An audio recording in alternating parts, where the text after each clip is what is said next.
I walked into my parents' house with Grandma's pecan pie and saw my chair was missing. The table was set for 23 people, but there were 24 of us. No seat for disappointments. My mother said, "I did not cry. I simply placed a thick envelope in front of my father and looked at the new name card, Mr. Hale. They were not just removing me. They were making room for the man who had destroyed my life. My name is Nora Hamilton. 3 weeks ago, I was erased from Thanksgiving. It was not a violent erasure. There were no shouting matches in the driveway, no throwing of clothes onto the front lawn, and no dramatic disowning via text message. That would have been too messy for the Hamiltons. My family prefers their cruelty to be like their furniture, which is expensive, polished, and capable of enduring for decades without showing a single scratch. They prefer a quiet, surgical removal. I stood on the front porch of the house where I had spent the first 18 years of my life. The air was crisp, carrying the scent of burning leaves and the distant, biting chill of late November in New England. In my hands, I held a cardboard bakery box tied with simple twine. Inside was a pecan pie. It was not store-bought. It was made from scratch, following the specific, handwritten instructions of my grandmother, Lillian. She was the only person in this bloodline who had ever looked at me and seen a human being rather than a mistake to be corrected. The house looked like a magazine spread. My mother, Mary Ann, always ensured the wreath on the door was perfectly symmetrical and that the porch lights were turned on exactly 10 minutes before the first guest arrived. I checked my watch. I was 5 minutes early. Punctuality was a weapon in this house. If you were late, you were disrespectful. If you were too early, you were desperate. I tried to be exactly on time, to be invisible, to slide into the machinery of the holiday without causing a spark. I opened the door. The warmth hit me first, smelling of roasting sage, butter, and the heavy, cloying scent of my mother's favorite vanilla candles.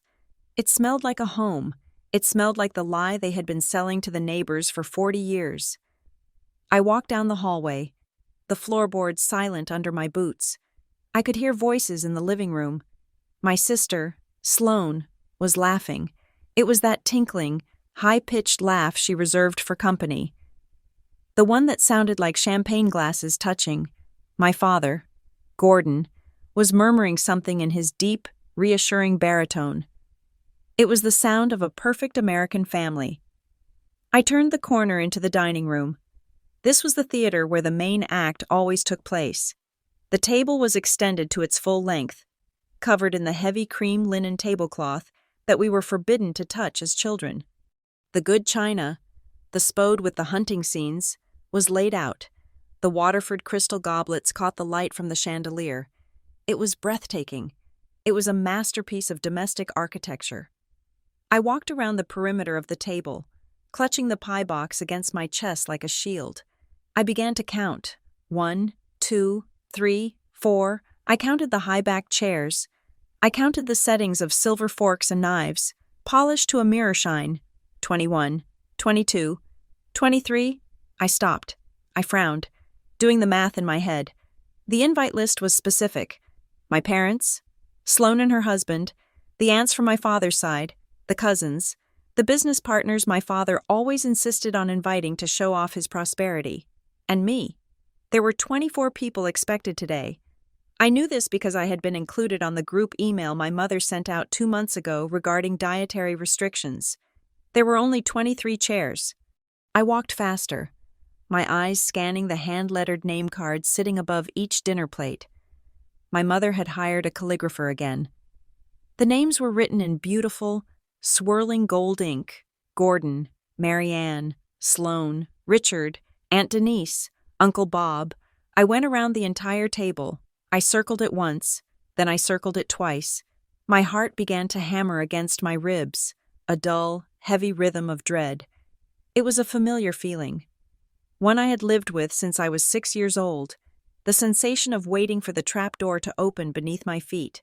My name was not there. There was no Nora. I stood at the head of the table, staring at the empty space where a 24th chair should have been. It was not an oversight. The spacing between the chairs was mathematically precise. They had not forgotten a chair. They had simply decided there was no need for one. "You can put that in the kitchen," but do not unpack it." The voice came from the archway. I turned. Marianne Hamilton stood there. She was wearing a dress of emerald green silk that cost more than my first car. Her hair was a helmet of blonde perfection, not a single strand out of place. She held a glass of white wine in one hand, her knuckles pale against the stem. She was not looking at me. She was looking at the pie box in my hands with a mixture of distaste and boredom. "Hello, Mother," I said. My voice was steady. I had practiced this. "Happy Thanksgiving." She took a sip of her wine, behind her. My father drifted into view. He looked tired, his eyes fixing on a point somewhere above my left shoulder. Sloane appeared next to him, rubbing her pregnant belly, her face arranged in a mask of pity that looked suspiciously like amusement. "Where am I sitting?" I asked. I did not want to ask it. I wanted to turn around, walk out the door, and drive until the gas tank was empty. But I needed to hear them say it. I needed the verdict read aloud. My mother finally looked at me. Her eyes were blue, the same shade as mine, but hers were flat, like painted glass. "There is no mistake, Nora," she said. The room behind her had gone quiet. The chatter of the cousins and the aunts died down. They were the audience, and the show was starting. They watched with bated breath. This was the Hamilton family dynamic. I was the glitch in the system, and they were waiting to see how I would be patched out. "I counted 23 seats," I said. "There are 24 of us." My mother walked past me. She moved to the table and adjusted a fork that was already perfectly straight. She did not raise her voice. She did not need to. In our house, the quietest words did the most damage. "We have a guest of honor coming," she said, smoothing the tablecloth. "Someone who actually contributes to the standing of this family. Someone we are proud to have at our table." She turned to face me. The mask slipped, just for a fraction of a second, revealing the pure, unadulterated coldness beneath. "There is no seat for disappointments. Nora," the sentence hung in the air. It was heavy, absolute, and final. I looked at my father. He took a sudden interest in the crown molding. I looked at Sloane. She sighed, a small, impatient sound, as if my presence was merely a boring commercial break in the movie of her life. "No seat for disappointments," I repeated. "You can fix a plate in the kitchen after we have served the first course," my mother continued, her voice breezy again, returning to her role as the perfect hostess. "Or you can leave. It makes no difference to the seating chart." I stood there, the box of pecan pie growing heavy in my arms. A younger version of me would have cried. The 20-year-old version of me would have screamed, demanded an explanation, and begged them to love me. But I was 34 years old, and I was done. I walked over to the sideboard and set the pie down. The cardboard made a dull thud against the polished wood. I turned back to the table. My eyes fell on the seat that I had initially assumed was just a generic guest spot. It was at the head of the table, to the right of my father.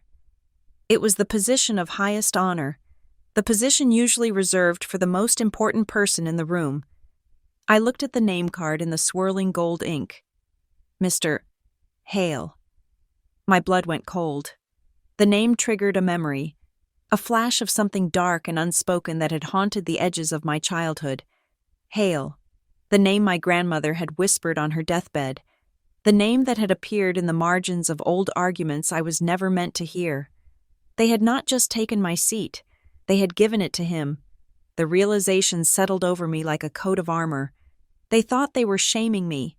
They thought this was just another punishment, another way to remind me that I was the black sheep, the failure, the daughter who worked in a bookstore instead of a law firm. They had no idea what they had just done. I reached into the inside pocket of my coat. My hand closed around the thick manila envelope I had been carrying for weeks. It was warm against my skin. It contained papers that were never meant to see the light of day. It contained the kind of truth that burns cities to the ground. I walked up to my father. He flinched, just slightly.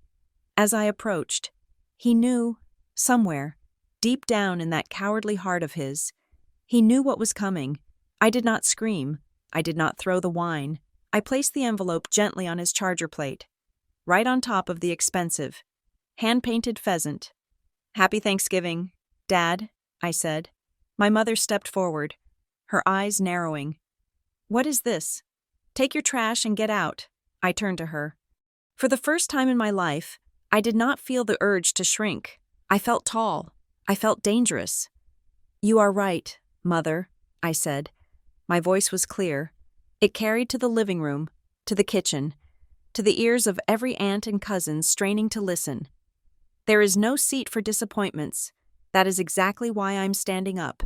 I looked back at the name card. Mr. Hale. "I understand now," I said to the room at large. "I understand why I never belonged at this table. I understand why the math never worked out."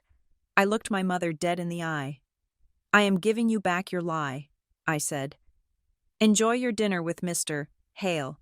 I hope he has the appetite for what you are serving, because I am finished." I turned my back on them. I walked out of the dining room, down the hall, and out the front door. I did not look back. I did not slam the door. I closed it firmly. Hearing the latch click into place, it was the sound of a vault locking. I walked to my car, my breath coming in clouds of white in the cold air. My hands were shaking, not from fear, but from the adrenaline of finally letting go. If you're listening to this, if you are watching this, maybe you know what it feels like. Maybe you are the one sitting at the kids' table when you are 40. Maybe you are the one they talk about in hushed tones in the kitchen. Maybe you are the disappointment. If this story touches a nerve in you, do me a favor, like this video, subscribe to this channel, leave a comment below, and tell me where you are in the world right now, and what time it is. Tell me I'm not the only one walking away from a table that was never set for me, because I need you to understand something. This did not start with a Thanksgiving dinner. This did not start with a missing chair or a snide comment from my mother. If you want to understand why I left that envelope on the plate, if you want to understand why the name Hale made my blood freeze, we have to go back. We have to go back 6 months, to the worst day of my life. We have to go back to the day my grandmother Lillian died. That was when the first domino fell. That was when the silence began to crack. And to tell you the truth, I should have seen it coming, but as they say, you never see the knife until it is already buried in your back. So, let us rewind. It is May, the flowers are blooming in Briar Hollow, and I am standing in a hospital room, holding the hand of the only woman who ever loved me, listening to her final, desperate secret. Briar Hollow was not a town you visited by accident. It was buried deep in the valley, a place where the fog seemed to possess a permanent residency permit, clinging to the pine trees and the slate roofs of the houses regardless of the season. It was a 3-hour drive from the city, and I had driven it in silence, the only sound being the rhythmic thumping of my windshield wipers fighting against a relentless gray drizzle. I pulled into the gravel lot of the St. Jude Memorial Chapel at 8:15 in the morning. The service was not scheduled to begin until 10. But I could hear my grandmother's voice in my head as clearly as if she were sitting in the passenger seat. Early is on time. Nora, on time is late, and late is unacceptable. It was one of the 1,000 small laws she had written for herself, a way to impose order on a chaotic world. I turned off the engine and sat there for a moment, watching the rain distort the world outside into a blur of green and gray. I was here to bury the only person who had ever made me feel like I wasn't taking up too much space. When I walked through the heavy oak doors of the chapel, the air was already thick with the scent of lilies and floor wax. It is a smell that sticks to your clothes for days, a cloying reminder of loss. The sanctuary was empty, or so I thought, until I heard the clicking of heels on the stone floor. My mother, Mary Ann, was already there. Of course she was. Grief, for my mother, was not a process of emotional unraveling. It was an event to be managed. She was standing by the altar, directing 2 young men who were arranging the floral sprays. She wore a black suit that was tailored so sharply it looked like it could cut skin. Her hair was pulled back in a severe, elegant chignon. She did not look like a woman who had just lost her mother. She looked like a general inspecting the front lines. I walked down the center aisle, my footsteps echoing. "Hi." "Mom," I said softly. She turned. Her eyes scanned me, starting at my boots and ending at my hair. It was a quick, efficient appraisal, looking for flaws. "You are early," she said, not as a compliment, but as a statement of fact. "Good. I need you to handle the guest book." I stopped. "The guest book?" "Yes," she said, turning back to the floral arrangements. "And the programs. The funeral director has a staff member for the door, but it is impersonal. People need to see a family member when they walk in. It looks better. I thought maybe I could sit with you and Dad for a moment before people start arriving," I said. The words felt heavy, clumsy. "I haven't seen Dad yet." Marianne sighed. It was a small, sharp sound, like a piece of paper being torn. "Your father is composing himself in the vestry. He is very emotional. Do not disturb him. And Sloane is on her way. She is bringing the eulogy draft. Just take the post at the door. Nora, we need someone to make sure the cousins from the west side don't try to sit in the front 2 rows. Those are reserved for the immediate family and the partners from the firm." I looked at the front pew.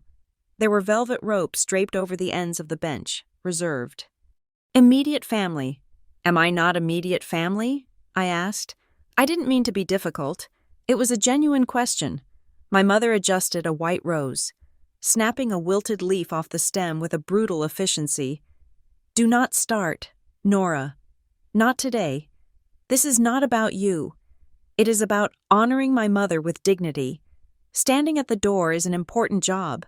Someone has to do it, and Sloane cannot be expected to stand on her feet for 2 hours in those heels." There it was. The logic was always sound, always practical, and always resulted in me being placed on the periphery. "Okay," I said. "I will handle the door." I retreated to the vestibule. Taking my station by the heavy wooden stand that held the guest book, I was the gatekeeper. I was the staff. By 9:30, the guests began to arrive. I nodded.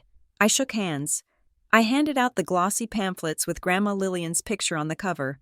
I murmured the requisite phrases. "Thank you for coming. She loved this church." Yes, it is a great loss. I was invisible. They looked at me, saw the family resemblance, gave me a sympathetic, tight-lipped smile, and then looked past me to the main event inside. Then, the doors opened, and Sloane arrived. If my mother was the general, Sloane was the war hero returning home. She swept in on a gust of wind, flanked by her husband, Richard. She was wearing a black dress that was modest yet undeniably expensive, paired with a fascinator that managed to be mourning appropriate while also looking like it belonged in a fashion editorial. Her eyes were red-rimmed, just enough to show deep sensitivity, but her makeup was flawless. "Nora!" she cried out when she saw me, rushing forward to embrace me. She smelled of expensive perfume and rain. For a second, just a second, I leaned into the hug, wanting my big sister, but she pulled back almost immediately, her hands gripping my arms. "Is Mom inside?" she asked, her voice breathless. "I need to check the lighting for the reading. I am terrified I'm going to cry right in the middle of the poem." "She is by the altar," I said. "You are a lifesaver," she said, squeezing my arm. "Oh, I love that you are doing the programs. It is so helpful. You are always so practical." She didn't wait for a response. She flowed past me, Richard trailing in her wake like a loyal bodyguard. I watched through the open doors of the sanctuary. I saw my father emerge from the side room. When he saw Sloane, his face crumpled. He opened his arms, and she ran into them. He held her tight, rocking her back and forth, his hand stroking her hair. My mother joined them, placing a hand on Sloane's back, completing the triad: the perfect family portrait, the grieving son, the supportive wife, and the beloved granddaughter. I stood in the vestibule, holding a stack of paper programs, and felt a coldness settle in my chest that had nothing to do with the drafty door. It wasn't a dramatic heartbreak. It wasn't a soap opera scream. It was a quiet, dull ache. It was the realization that I could walk out of the church right now, drive back to the city, and they might not even notice I was gone until they needed someone to help clean up the reception hall. The service began. I did not sit in the front row. The front row was full. My parents, Sloane, Richard, and two of my father's business partners who had never met Grandma Lillian filled the bench. I sat in the third row, on the far right edge, next to a distant cousin who spent the entire hour checking his watch. I watched the back of my sister's head. I listened to her read the poem. Her voice wavered perfectly on the saddest lines. People sniffled. Handkerchiefs were dabbed. She was magnificent. I did not cry. I couldn't. I felt like I was watching a play I hadn't rehearsed for. I just stared at the casket, polished mahogany, covered in a spray of white lilies. I made you that soup you liked last Tuesday. I told the casket silently. We watched the game show. You told me I was smart. You told me I had your chin. Those moments felt real. This pageantry felt like a lie. After the service, the reception was held in the parish hall next door. The coffee was weak, and the sandwiches were stale. I went into autopilot. I cleared plates. I refilled the punch bowl. I helped an elderly aunt find the restroom. I was moving, working, keeping my hands busy so I wouldn't have to think. I was scraping leftover potato salad into a trash bin when a man approached me. He was older, perhaps in his late 60s, wearing a gray suit that had seen better days but was clearly of high quality. He had a kind, weary face and carried a battered leather briefcase. I recognized him, though I had not seen him in years. "Ethan Caldwell," I said, wiping my hands on a napkin. "Grandma's lawyer." He smiled, a genuine crinkling of the eyes. "Hello, Nora. You have grown up, though I suppose 34 isn't exactly a child anymore." 33, I corrected automatically. "It is good to see you. Mr. Caldwell, can I get you some coffee?" "No, thank you," he said. He glanced around the room. My mother was holding court near the window. Accepting condolences from the mayor of Briar Hollow, Sloane was sitting on a folding chair, surrounded by friends, looking beautifully exhausted. Ethan stepped closer to me, lowering his voice. The festive chatter of the wake seemed to fade into a dull hum. "I needed to catch you before you left," he said. "I know this is not the time or the place for business, but Lillian was very specific about the timeline." "Timeline?" I asked. "For the will? I thought Mom was the executor." "Your mother is the executor of the main estate," Ethan said carefully. He shifted his weight, hugging the briefcase closer to his chest. "But Lillian created a separate codicil, a private trust, of sorts, and a personal bequest." He looked directly at me. His gaze was intense, searching. "She left something specifically for you, Nora." I blinked. "For me? Like her jewelry? The china?" "No," Ethan said. "Not things, information, and perhaps opportunity." He reached into his pocket and pulled out a business card. He didn't hand it to me immediately. He held it between his fingers, looking at it as if weighing a decision. "There is a condition," he said. "Lillian left instructions that I am to give you a sealed package, but before I can hand it over, there is a verification process, a formality she insisted upon." "I don't understand," I said, a frown creasing my forehead. "You know who I am. You have known me since I was 5. Why do you need to verify me?" Ethan sighed. He looked over my shoulder at my father, who was laughing loudly at something a colleague had said. The laughter sounded jarring in the somber room.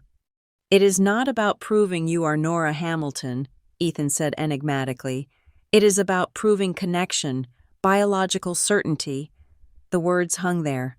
Nonsensical, biological certainty. "Mr. Caldwell, you are scaring me," I said.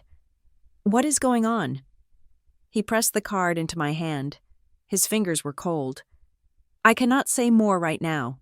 Professional ethics, and your grandmother's strict orders, but she wanted you to have this. She told me once that she was afraid she had waited too long." He leaned in closer, his voice barely a whisper. "She told me, 'Ethan, They treat her like a stranger in her own house, and I'm afraid that is my fault. A memory flashed in my mind, sharp and bright. I was 25, sitting at Grandma's kitchen table in Briar Hollow. My mother had just called to cancel my birthday dinner because Sloan had won an award at work, and they wanted to celebrate that instead. I was crying, face buried in my hands. Grandma was kneading dough, her knuckles white with flour. She had slammed the dough down on the counter, startling me. "Stop crying. Nora," she had said, her voice fierce, "it is not you. It has never been you. Marianne looks at you, and she gets scared. She is punishing you instead of punishing herself. Remember that. You are the mirror she cannot stand to look into." I had never understood what she meant. I thought she was just trying to make me feel better. Blaming my mother's neuroses. I looked back at Ethan. "When?" I asked. 6 months, he said. "The instructions state that you are to contact me exactly 6 months from the date of her death, not a day sooner. She wanted the dust to settle. She wanted to give you time to see things clearly." "See what clearly?" Ethan looked around the room again. He looked at my mother, who was now checking her watch, looking impatient to wrap up the event. He looked at me, standing by the trash can with potato salad on my thumb. "To see who they are," he said softly, "and who they are not." He buttoned his jacket. "Call me in 6 months. Nora, do not tell your mother about this conversation." Lillian was adamant about that. "If Marianne knows, she will try to stop it. She will say you are not capable, or that it is a mistake." "She controls everything," I whispered. "Not this," Ethan said. "This is the one thing she cannot control." He touched my shoulder lightly, a gesture of solidarity that felt more fatherly than anything I had received from Gordon Hamilton in 20 years. "I will wait for your call," he said. He turned and walked away, moving through the crowd of mourners like a ghost. I stood there, clutching the small white business card. The edges were sharp against my palm. Across the room, my mother caught my eye. She gestured sharply with her head toward a table that needed clearing. I looked at her. I looked at the card. For the first time in my life, I did not immediately move to obey. I slid the card into the pocket of my blazer, right next to my heart. The funeral was supposed to be an ending. We were supposed to say goodbye to Grandma Lillian and go back to our lives. But as I watched Ethan Caldwell exit the parish hall, stepping out into the gray rain of Briar Hollow, I felt a strange vibration under my feet. It was a tremor. It was the feeling of a lock clicking open. I didn't know what was in the package he was guarding. I didn't know why I had to wait 6 months. But as I walked over to clear the table, picking up the discarded napkins and half-eaten cake, I knew one thing for certain. My grandmother had not just left me a goodbye. She had left me a weapon. And in 6 months, I was going to learn how to use it, to understand why I waited 6 months to make that phone call to Ethan Caldwell. You have to understand the ecosystem of the Hamilton family. You have to understand my role in it. I was never the victim of what the state would define as abuse. My father never raised a hand to me. My mother never locked me in a closet or starved me. If you looked at our family photos, we were the picture of upper-middle-class stability. We were clean, we were well-fed, we were educated, but there is a violence in silence. There is a brutality in being constantly, politely overlooked. For the last 12 years, I have been the family's utility player. I was the person you called when the cleaner canceled. I was the person you called when you needed a ride to the airport at 4 a.m. because you did not want to pay for a car service. I was the person who sat in the waiting room. I was the person who held the coats. It started subtly. Of course, it always does. But the moment the cement really hardened around my feet was when I was 22 years old. I had just graduated from college. I had decent grades. Not stellar like Sloan, but good enough. I had a plan. I had been accepted into a graduate program for library science in Chicago. I had a roommate lined up. I had a deposit down on a studio apartment that smelled like old radiators and freedom. I was ready to leave. I was ready to finally start a life where my last name did not dictate my worth. Then, My mother got sick. It was not life-threatening, but it was debilitating. She required a complex spinal surgery that would leave her bedridden for 3 months, followed by 6 months of intensive physical therapy. She would need round-the-clock care. She would need someone to manage the house, cook the meals, drive her to appointments, and essentially be her hands and feet. My father called a family meeting. We sat in the living room, the same room where I would later stand with my pecan pie. I remember the light hitting the dust motes dancing in the air. I remember feeling a knot of dread in my stomach because I knew, with the instinct of a prey animal, what was coming. "Obviously, we cannot hire a stranger," my father said, pouring himself a scotch. It was 2 o'clock in the afternoon. "Your mother is private. She does not want a nurse in the house seeing her in that condition." He looked at Sloane. Then he looked at me. Sloane was 24. She was in her second year of law school. She was clerking for a federal judge. She was, as my father liked to say to anyone who would listen, on a rocket ship to the Supreme Court. "Sloane cannot interrupt her studies," my father said. It was not a question. It was a statement of natural law, like gravity. If she steps off the track now, she loses her momentum. She has a future to think about. Then he turned his eyes to me.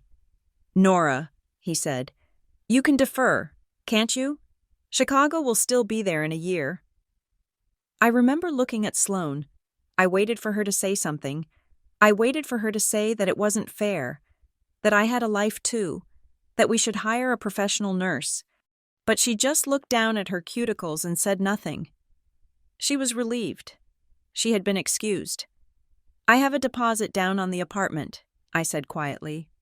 "I will reimburse you," my father said, waving his hand as if he were shooing away a fly.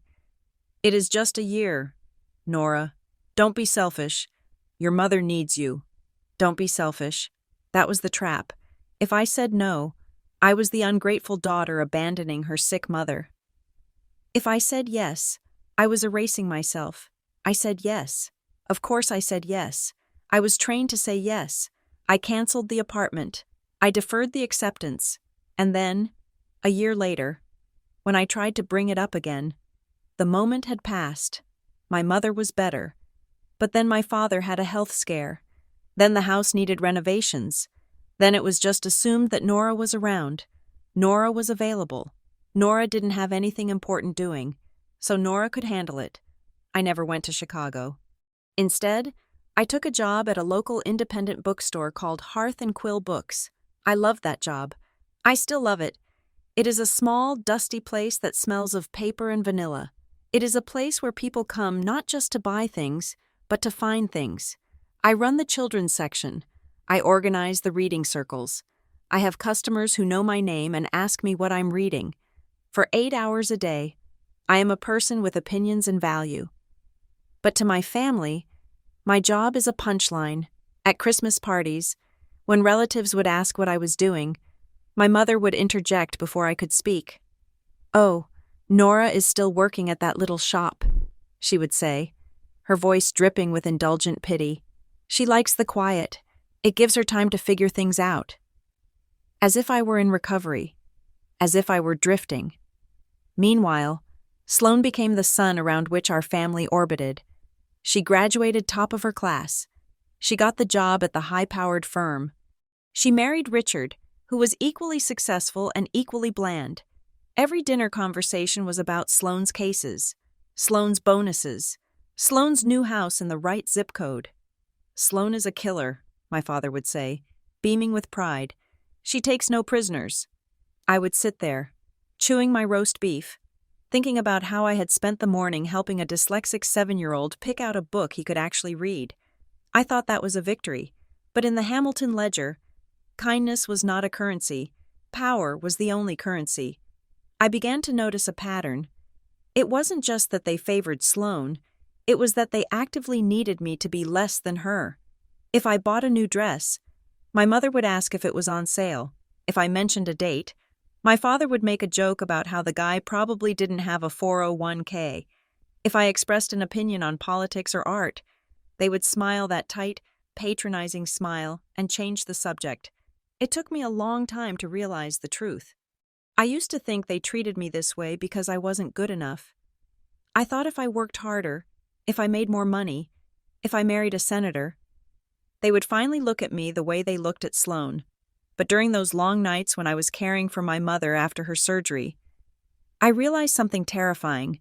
I was changing her bandages one night. She was groggy from the pain medication. I was being gentle, careful not to hurt her. She looked up at me, her eyes unfocused. "You look just like him," she whispered. I froze. "Like who? Mom? Like Dad?" Her face twisted. It wasn't pain. It was disgust. Pure, visceral revulsion. "No," she hissed. "You look like the mistake." She fell asleep seconds later. The next morning, she acted as if nothing had happened, but I never forgot it. That was the key. They didn't hate me because I was a failure. They needed me to be a failure because if I was successful, if I was powerful, if I shone too brightly, I would be undeniable. They needed to keep me small so they could ignore what I represented. I was not just a daughter. I was a walking, breathing evidence locker. The only person who didn't subscribe to this family mythology was Grandma Lillian. She lived in her own house in Briar Hollow, refusing to move into the assisted living facility my father kept pushing for. I visited her every other weekend. It was my escape. Lillian was a tough woman. She did not coddle people, but she saw things. She taught me how to cook, not as a domestic duty, but as a form of chemistry and art. "Precision.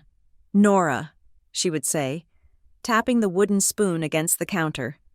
"Baking is about following the rules so you can get a perfect result. Life is about knowing which rules to break." We were making pecan pie one afternoon. About 2 years ago. The kitchen was warm. I was chopping nuts, taking out my frustration on the pecans. "They were awful to you at Easter," Lillian said suddenly. She didn't look up from the dough she was rolling. I shrugged. "It is fine. I am used to it." "You should not be used to it," she snapped. She stopped rolling and looked at me. Her hands were covered in flour. "You are worth 10 of them. Nora, you have a heart. They have calculators where their hearts should be." "They are just disappointed," I said, repeating the script I had been fed. "I didn't turn out the way they wanted," Lillian laughed. It was a dry, barking sound. "Disappointed? No. They are terrified." She walked over to the window and looked out at the garden. "There is a man," she said softly. I stopped chopping. "What?" "There is a man who has been hovering around this family for 30 years, she said. "He is not in the photos. He is not at the table, but he is there, in the bank accounts, in the favors your father calls in the fear in your mother's eyes when the phone rings late at night." I felt a chill go down my spine. "Who is he, Grandma?" She turned back to me. Her face was grim. "I am not sure yet. I have suspicions. I have seen a name on old papers. But if I tell you now, without proof, you will just be scared, and you are already too scared of them." "Tell me," I begged. "Not yet," she said firmly. "But listen to me. Nora, when the time comes, you are going to have to make a choice. You can keep being the girl they let sit at the table out of charity, or you can flip the table over." I went back to chopping the nuts. I didn't want to hear it. I was 29 years old, and I was still afraid of rocking the boat. I thought if I just kept my head down, eventually they would stop kicking me. So I ignored her. I told myself she was getting old, that she was imagining melodramas. I buried the conversation, but then she died, and then Ethan Caldwell gave me the card. And then I spent 6 months waiting, working at Hearth and Quill, watching my sister get pregnant, watching my parents plan their Thanksgiving gala, feeling the pressure building in the air like a thunderstorm that refuses to break. I spent those 6 months looking for signs. I watched my mother more closely. I saw the way she drank a little too much wine on Tuesday nights. I saw the way my father flinched when certain topics came up on the news. I saw the cracks in the porcelain. I realized Grandma was right. I had been playing a role in a play where everyone else knew the plot but me. I was the comic relief. I was the background extra. But the thing about background extras is that nobody watches them. Nobody pays attention to what they are doing, which means they can get away with anything. So when the 6 months were up, I didn't hesitate. I didn't ask for permission. I didn't check if it was a convenient time for the family. I felt a sense of calm settle over me that was entirely new. It was the calm of a soldier checking their equipment before a drop. I didn't know the name Hale yet. I didn't know about the DNA test. I didn't know that my entire identity was a fabrication. But as I lay in bed the night before I called Ethan, looking at the ceiling of my small apartment, I knew one thing. The era of Nora the doormat was over. The era of Nora the disappointment was ending. Something was coming for the Hamiltons, and for the first time in my life, I wasn't going to be the one standing in the way to protect them. I was going to be the one opening the door to let it in. The alarm on my phone did not go off. It did not have to. I had been awake since 4 a.m, watching the digital numbers on my nightstand shift, minute by agonizing minute. November 17th. It was exactly 6 months to the day since the funeral. It was exactly 180 days since Ethan Caldwell had handed me that business card in the parish hall and told me to wait. I had marked the date on my wall calendar in red ink, a circle that looked less like a reminder and more like a target. At 9 o'clock in the morning, I sat at my small kitchen table. My phone sat in the center of the placemat. The apartment was silent. The refrigerator hummed. A car drove past outside, splashing through a puddle. At 9 o'clock and 30 seconds, the phone rang. The screen flashed the name, Caldwell Associates. I stared at it for a second. There is a strange hesitation that comes when you have been waiting for something for so long. You almost want to let it ring, just to keep the potential alive. Because the reality might be disappointing, or worse, it might be destructive. I picked it up. "Hello," I said. My voice was thick, unused. "Ms. Hamilton." Ethan's voice was precise, warm, and devoid of the usual legal crispness. "It is the 17th. "I know," I said. "The waiting period is over," he said. "The conditions of the trust have been met. I have the package here in my safe. You can come pick it up today. If you are able." "I can be there in 20 minutes," I said. "I will be waiting," he replied. I hung up. I did not shower. I did not eat breakfast. I pulled on a coat, grabbed my keys, and walked out the door. The drive to his office was a blur. I remember stopping at red lights, but I do not remember the streets. I was driving on autopilot, my mind projecting 1,000 different images of what could be in that package. Money? A deed to a house? A letter telling me she loved me? When I walked into Ethan's office, he did not make small talk. He did not offer me coffee. He simply unlocked a drawer in his massive mahogany desk and pulled out an envelope. It was not a standard legal envelope. It was thick, made of heavy, cream-colored paper that felt like fabric between the fingers. It was sealed not with tape or glue, but with red wax. Stamped with a signet ring I recognized. It was the ring my grandfather used to wear, the one Lillian had kept in her jewelry box for decades. On the front, in Lillian's shaky but defiant script, were 3 words: "When you are ready." "She wanted you to have this directly," Ethan said, sliding it across the polished wood. "She sealed it herself. I do not know what is inside. Nora. I only know that she considered it the most important thing she owned." I reached out and took it. It was heavy, heavier than paper should be. "Is there anything else?" I asked. "No," Ethan said. He looked at me, his eyes serious. "Just this. Be careful. Nora, Lillian was a wise woman, but she was also a woman who held grudges. Whatever is in there, it has been fermenting for a long time." I nodded. I tucked the envelope into my purse, feeling its weight against my hip bone. "Thank you, Ethan." I drove home. I did not open it in the car. I did not open it in the elevator. I walked into my apartment, locked the door, and placed the envelope in the exact center of my coffee table. Then I backed away from it. It sat there like a bomb. It sat there like a living thing, breathing, watching me. When you are ready. Was I ready? I was 33 years old. I paid my own rent. I had a job. But standing there, looking at that red wax seal, I felt like a child who had found a gun in her father's drawer.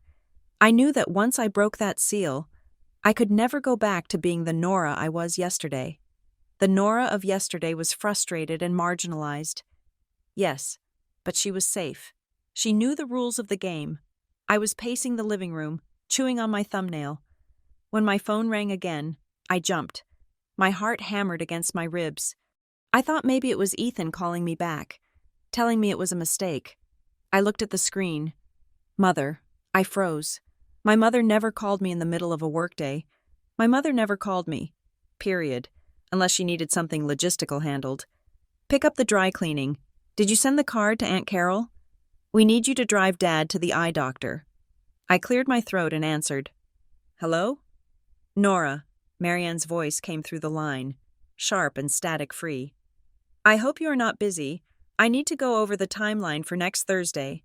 Next Thursday. Thanksgiving.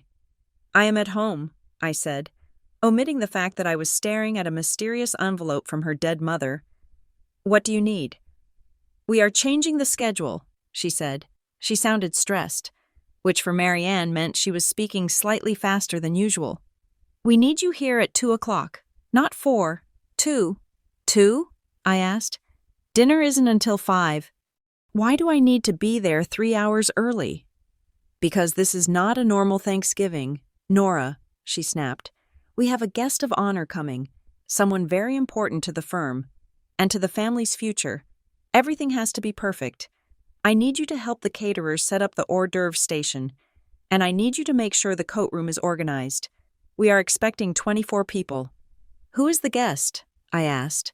There was a pause, a hesitation. It was slight, but I heard it.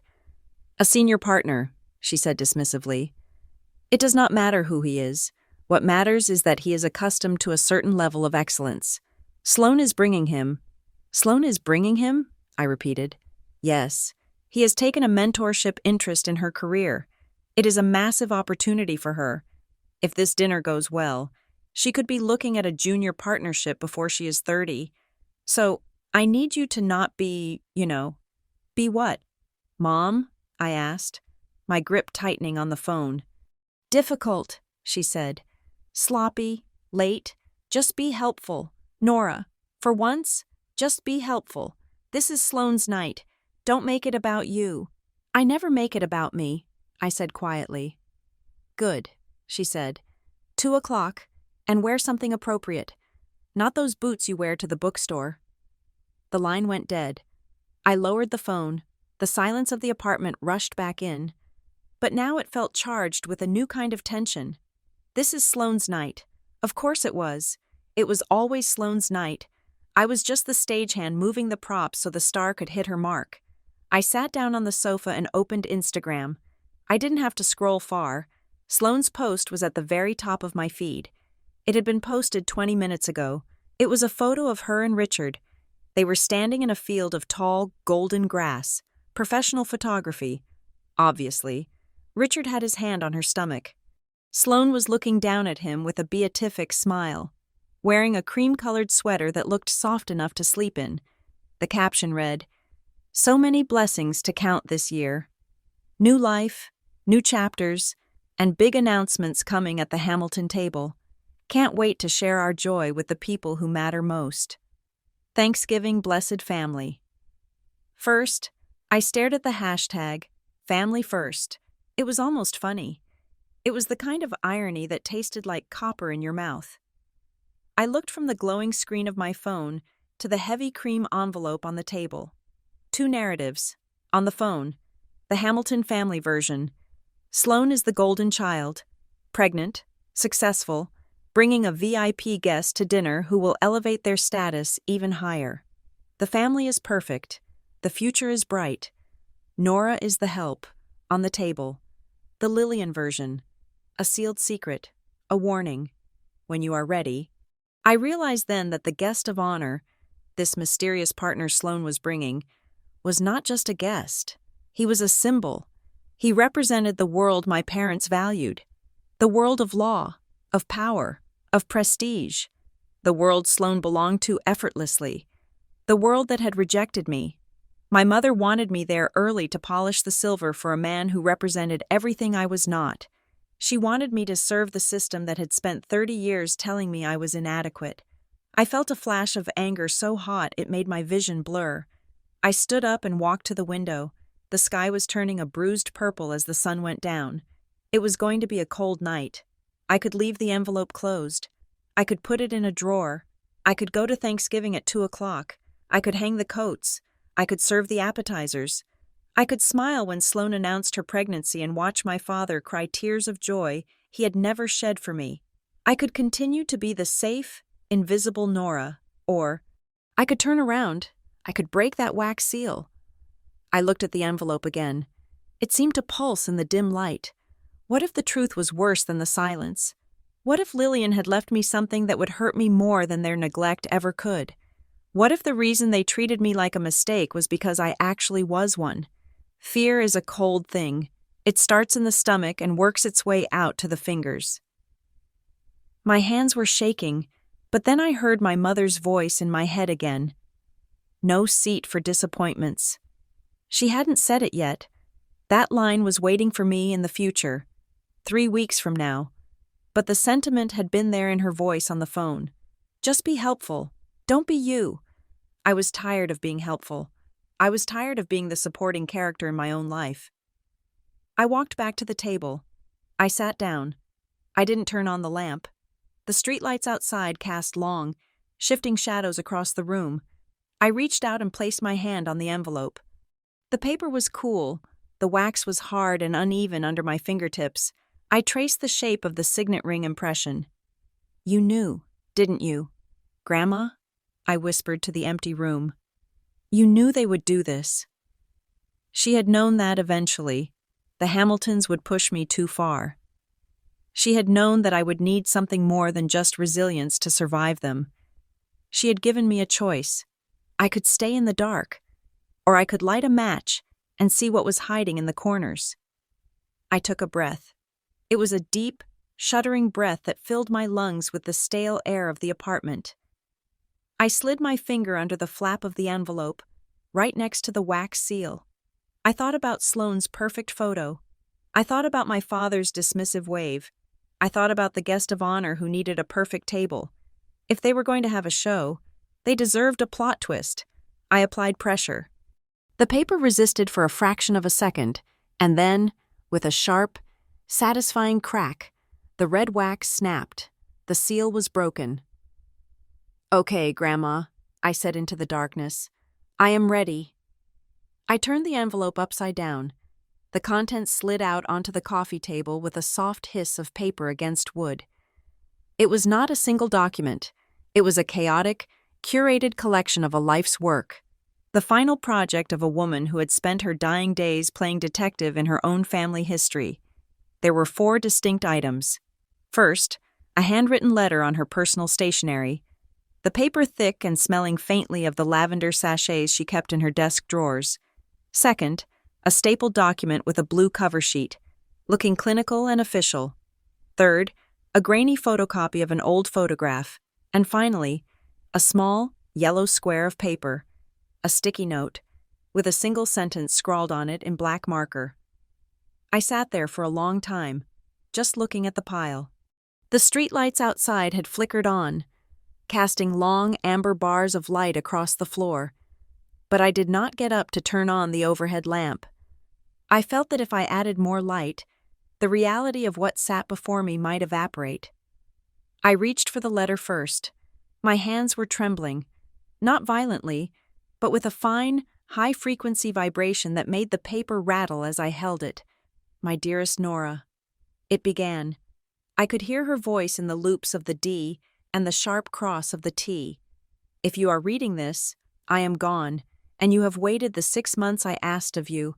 I am sorry for the waiting. I am sorry for so many things. But mostly, I am sorry that I did not give this to you while I was alive to hold your hand while you read it. I swallowed hard, my throat dry. You have spent your entire life wondering why you are the outsider in your own home. You have spent 33 years trying to solve the puzzle of why Marianne looks at you the way she does. You think it is because you are not smart enough, or pretty enough, or successful enough. You think it is because you are a disappointment. You are wrong. Marianne does not look at you with disappointment. Nora, she looks at you with fear. I have suspected it for a long time. I saw the way she panicked when you started to grow up, when your face started to change from a baby's roundness to a woman's structure. She stopped taking photos of you. Did you ever notice that? There are albums of Sloane, but after you turned 12, you disappear from the mantle. I knew she was hiding something, and when I got sick, when I knew my time was short, I decided I could not leave this world leaving you in the dark. I took a sample. I am not going to tell you how I got Gordon's hairbrush, or how I swiped the glass you drank from at Christmas, because a grandmother should keep some secrets. But I sent them away. I need you to look at the blue document now. I set the letter down. It felt like I was moving underwater. The air in the room was thick, resisting my movements. I picked up the document with the blue cover. It was from a laboratory in Massachusetts. The header read, Paternity Index Report. I flipped the cover page. There were charts. There were columns of numbers, alleles, markers. I did not understand the science of it, the biology of the loci and the genetic indicators, but I understood the summary at the bottom of the page. It was written in bold, capital letters. Probability of paternity, 0%. Conclusion: the alleged father, Gordon Hamilton, is excluded as the biological father of the child, Nora Hamilton. I stared at the number, 0, not 1%, not a margin of error. 0. The world stopped spinning, the hum of the refrigerator, the distant traffic, the beating of my own heart. It all just ceased. Gordon Hamilton was not my father. I read it again. I read it 10 times. The words remained the same. For 33 years, I had chased that man's approval. I had tried to mold myself into a shape that would fit into his world. I had deferred my dreams, stayed in this town, and swallowed my pride just to get a nod, a smile, a crumb of affection from him. And he wasn't my father. A laugh bubbled up in my throat. It was a wet, jagged sound. It made sense. It made perfect, terrible sense. The coldness, the way he always looked past me, as if I were a piece of furniture he hadn't chosen. The way he doted on Sloane, who looked exactly like him with her square jaw and her deep-set eyes. While I stood there with my heart-shaped face and my different nose, he knew, or at least, he suspected. I went back to Lillian's letter. I do not think Gordon knows for certain, she wrote, answering my thought as if she were sitting right there on the sofa. If he knew for a fact, he would have left her years ago. Gordon is a man of pride, not forgiveness, but he suspects, he feels it in his gut. And that is why he ignores you, because looking at you requires him to ask a question he is too cowardly to hear the answer to. But Marianne knows. She has always known. Nora. I hired someone, a professional. Her name is Kara Finch. She is a forensic genealogist. I gave her what little information I had. Whispers I heard years ago. Dates on a calendar. Old credit card receipts I found in your mother's vanity when you were a baby. We narrowed it down. There were 3 men your mother was spending time with around the time you were conceived. 2 of them were ruled out. They were out of the country or confirmed elsewhere. That left 1. I put the letter down again and reached for the 3rd item. The list. It was a single sheet of notebook paper. Grandma's handwriting was shakier here, as if she had written it on a bad day. There were 3 names listed. 2 had lines drawn through them. The 3rd name was circled in red ink. The circle was drawn over and over again, digging into the paper. Preston Hale. I stared at the name. Preston Hale. The name felt heavy on my tongue. It was a name I had heard before, floating in the ether of my parents' conversations, usually spoken with a mix of reverence and envy. He was a titan in the legal world, a man who owned half the skyline, a man my father had been trying to impress for 2 decades. Mr. Hale. My blood ran cold. I thought back to the phone call with my mother earlier that afternoon. We have a guest of honor coming, a senior partner Sloane is bringing him. I grabbed the grainy photocopy. It was black and white, clearly copied from a newspaper or an old company newsletter. It showed a banquet hall. People in evening wear holding champagne flutes. In the center was my mother. She was younger, perhaps in her early 30s. Her hair was different, looser, but the smile was the same, practiced, dazzling. She was looking up at a man standing next to her. He was tall. He was wearing a tuxedo. He had dark hair, graying at the temples even then. He was holding a glass, leaning in slightly toward her, an intimacy in his posture that the camera had frozen in time. I looked at his face. I looked at the sharp angle of his cheekbones. I looked at the way his eyes crinkled at the corners. I looked at the slight cleft in his chin. Then I got up and walked to the mirror in my hallway. I turned on the light. I looked at my own face. I saw the same cheekbones. I saw the same eyes. I saw the same chin. I was not a Hamilton. I was a carbon copy of this stranger in a tuxedo. I walked back to the table, my legs feeling like lead. I picked up the last item, the yellow sticky note. Lillian had written this one last. The ink was different, darker. If I am right, the note read, and Kara Finch says I am 99% right. He will be at Thanksgiving. Marianne cannot help herself. She is drawn to danger. She invites him into her life to prove she can control the situation. She wants to show him off and hide you at the same time. He will be there. Nora. And she will try to keep you away from him. I dropped the note. The puzzle pieces slammed together with a violence that made me gasp. The sudden change in schedule. Come at 2 o'clock. The command to work in the kitchen. Help the caterers. The explicit instruction to stay out of the way. Don't be you. My mother wasn't just being mean.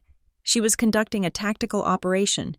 She was inviting Preston Hale, my biological father, to her dinner table to boost Sloane's career, to cement the family's status. But to do that, she had to make sure the evidence of her infidelity, the walking, breathing proof of her past, was nowhere near him. If I sat at that table, if Preston Hale looked at me across the candlelight, he would see it. He would see his own face staring back at him. That was why there was no seat for me. It wasn't about disappointed expectations. It wasn't about the pecan pie or my job at the bookstore. It was about erasure. My mother was willing to erase me from the family portrait to protect her lie. She was willing to humiliate me, to relegate me to the kitchen like a servant, rather than risk the possibility of 2 sets of identical blue eyes meeting over the turkey. I looked at the bottom of Lillian's letter. There was one final paragraph. Do not confront them alone. Nora, they are strong, and they have the weight of their own history to protect them. They will gaslight you. They will tell you that you are crazy. That is why I have given you Kara Finch's number. Call her. She has the rest of the proof. She has built a file that will stand up in court. Be brave, my sweet girl. You are not the mistake. You are the truth they are trying to bury, and the truth always rises. Love, Grandma.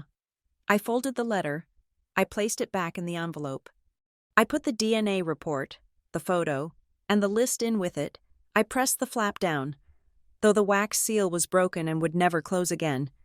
I sat there in the dark apartment, and I felt something shift inside me. For years, I had carried a heavy stone in my chest. It was the weight of wondering what was wrong with me. I had analyzed every interaction, every failure, every cold shoulder, looking for the flaw in my own design. Now, the stone was gone. In its place was a fire. I was not a disappointment. I was a danger. I was so dangerous to them that my mother had to engineer an entire holiday just to keep me hidden in the wings.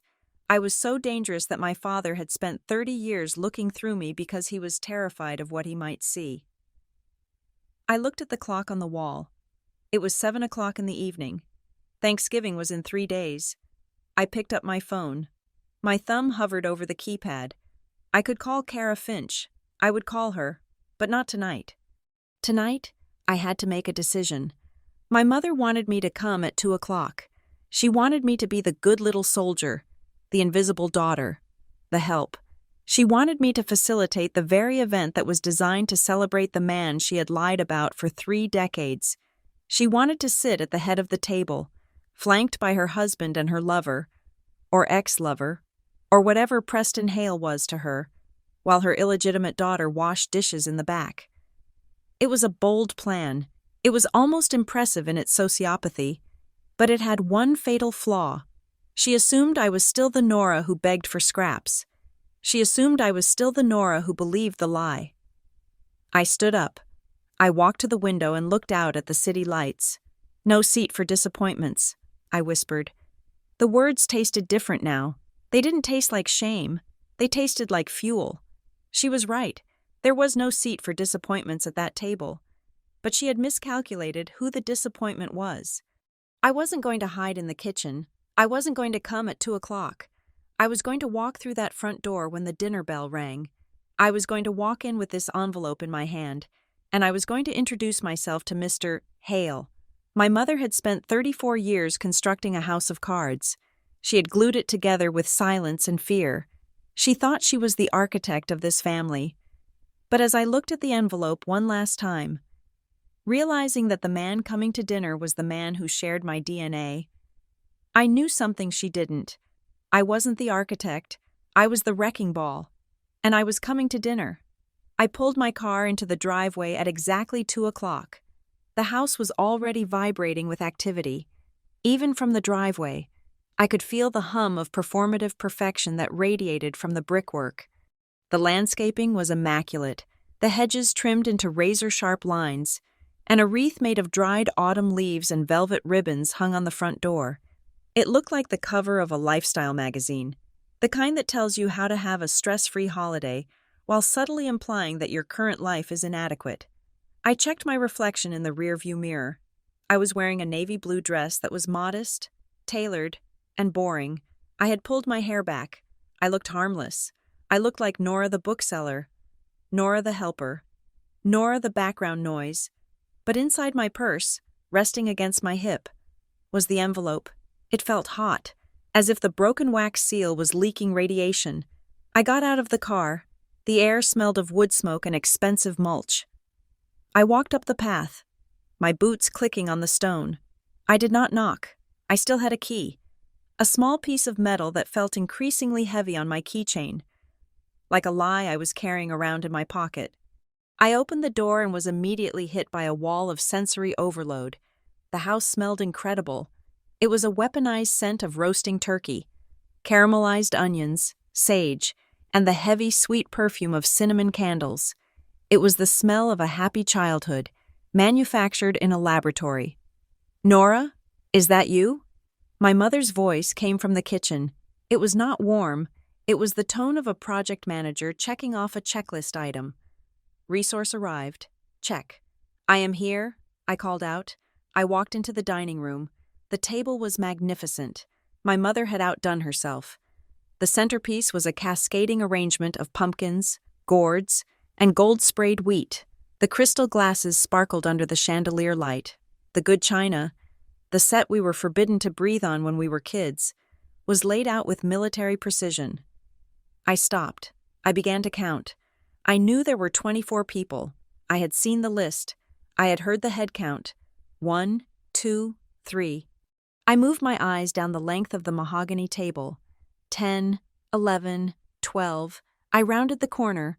21, 22, 23. I stopped counting. I blinked, thinking perhaps I had missed a setting. Tucked away in a corner, or squeezed between two larger chairs. I scanned the perimeter of the room. No folding chair. No side table. There were 23 seats. My stomach dropped. It wasn't surprise. It was a cold, heavy confirmation. Grandma Lillian's warning echoed in my head. She will try to keep you away from him. I walked closer to the table. I needed to see it. I needed to see the geography of my exclusion. At the head of the table sat my father's chair. To his right was my mother's, and to his left, in the position of highest esteem, the spot usually reserved for the most honored guest, was a place setting that looked even more polished than the rest.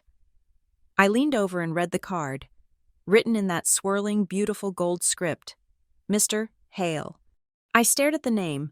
It looked innocent enough, just ink on cardstock, but to me, it looked like a confession. Do not touch the cards. Nora, I paid $300 for that calligraphy.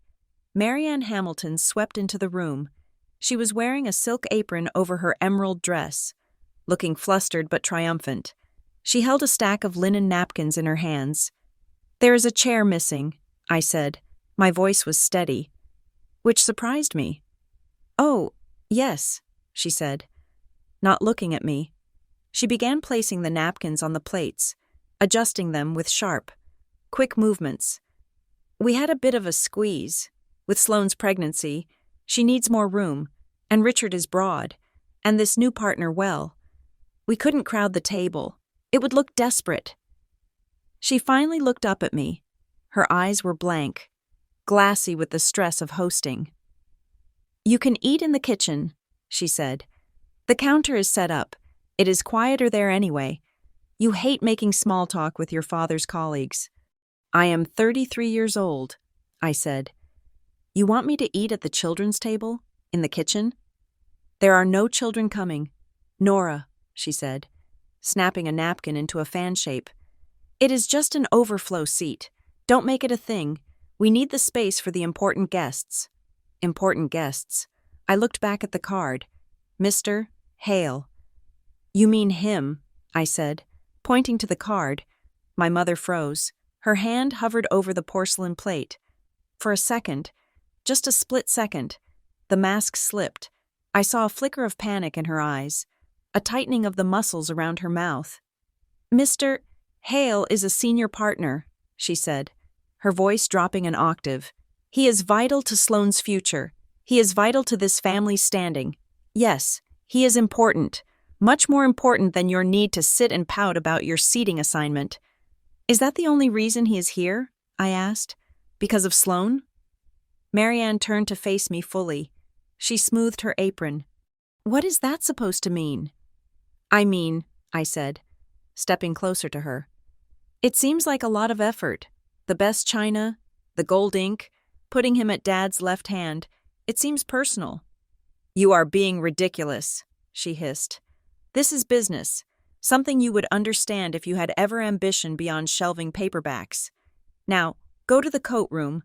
The guests will be arriving in 45 minutes, and I need the hangars organized." She turned her back on me, dismissing me as if I were a servant who had spoken out of turn. I stood there, watching her work. She was terrified. I could see it in the stiffness of her shoulders.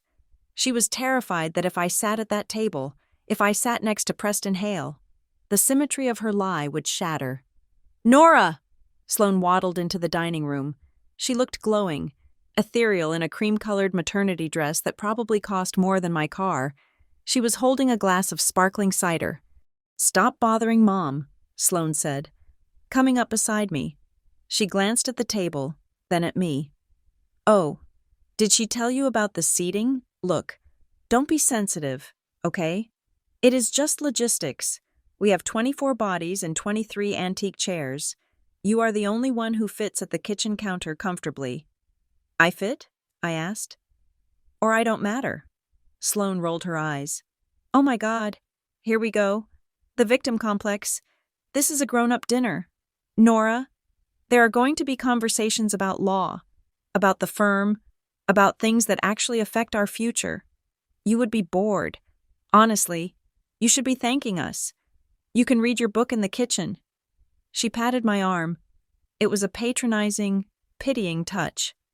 "Just try to be happy for me," she said. "Mr. Hale is going to announce the new mentorship program tonight. If I get this, I am set for life. Don't ruin the vibe with your moodiness." "I am not moody," I said.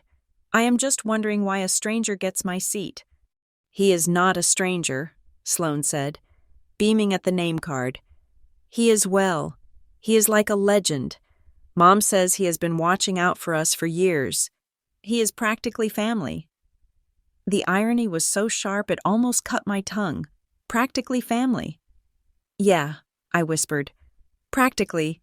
Sloane drifted away to check her reflection in the sideboard mirror. I watched her. She didn't know. She truly didn't know. She thought she was the golden child, earning her way to the top, never realizing the path had been paved by the man her mother had slept with 34 years ago. I turned and saw my father standing in the doorway, Gordon Hamilton looked tired. He was holding a scotch, the ice clinking softly against the glass. He was wearing his best suit, but it hung on him a little loosely, as if he had shrunk inside it. He saw me. He saw the missing chair. He saw the look on my face, and he looked away. He studied the painting on the wall, a generic landscape of a fox hunt, with intense fascination. "Dad," I said. He flinched. "Nora, you made good time." "Mom is putting me in the kitchen," I said, "to make room for Mr. Hale." Gordon took a long sip of his drink. He didn't defend me. He didn't offer to bring in a folding chair. He didn't look at his wife and say, "This is our daughter. She sits with us. It is just for one night," he mumbled into his glass. "Your mother wants everything perfect. Let's not have a scene. Nora, please, I just want a quiet evening." "A quiet evening," I repeated. "With the man she invited." Gordon's head snapped up. His eyes met mine, and for the first time, I saw the depth of his cowardice. He knew. He absolutely knew. And he had chosen to live in the shadow of that knowledge for decades rather than confront it. He was letting another man sit at his table, eat his turkey, and elevate his career, all while banishing the living proof of his wife's betrayal to the kitchen. "Don't," he warned, his voice shaking slightly. "Don't start digging up things you don't understand." "I think I understand perfectly," I said. "Just do as your mother says," he said, turning away. "Go check the coats." I walked out of the dining room. My heart was pounding a frantic rhythm against my ribs. I felt lightheaded. The cruelty of it was breathtaking. It wasn't just that they didn't love me. It was that they were actively erasing me to maintain a comfortable delusion. I went to the front hallway. I started rearranging the hangers in the coat closet, my hands moving mechanically. Guests started to arrive. First came the aunts, Aunt Denise and Aunt Carol. They bustled in, smelling of cold air and perfume. "Nora," Aunt Carol chirped, handing me her heavy wool coat. "Oh, look at you. Still playing the little helper, are we? Isn't that sweet?" She turned to Aunt Denise before she even finished looking at me. "Marianne told me she is still at that bookstore. Can you imagine? At her age? It is a shame. Really. Sloane is doing so well, and Nora is just well. She is Nora." "She looks tired," Aunt Denise whispered back, loud enough for me to hear. "Probably the stress of having no direction. It wears on a person." I took their coats. I hung them up. I said nothing. Let them talk. I thought, let them spin their stories. More cousins arrived. My father's business partners arrived. The house filled with noise, laughter, the clinking of glasses, the superficial chatter of people who are impressed by expensive things. I stood by the door. The designated greeter, the coat check girl. "Where are you sitting, Nora?" my cousin Greg asked, loosening his tie. "In the kitchen," I said flatly. He laughed, thinking it was a joke. "Classic. Best seat in the house, really closer to the wine." He walked away. By 4:45, almost everyone had arrived. The noise in the living room was deafening. My mother was circulating, a shark in emerald silk, laughing, touching arms, guiding the conversation. Sloane was holding court on the sofa, Richard by her side. I stood alone in the hallway. The envelope in my purse felt heavier with every passing minute. Then, the doorbell rang. It was a singular, crisp chime. The noise in the living room dipped, just slightly, a collective intake of breath. Everyone knew who was missing. Everyone knew who the guest of honor was. My mother stopped mid-sentence. She smoothed her hair. She looked at my father, who drained the rest of his scotch in one gulp. "Nora," she called out, her voice straining to be casual. "Get the door, will you?" Of course. She wanted me to open the door. She wanted me to usher him in. She wanted me to serve my own replacement. I walked to the door. My hand hovered over the brass knob. I took a deep breath.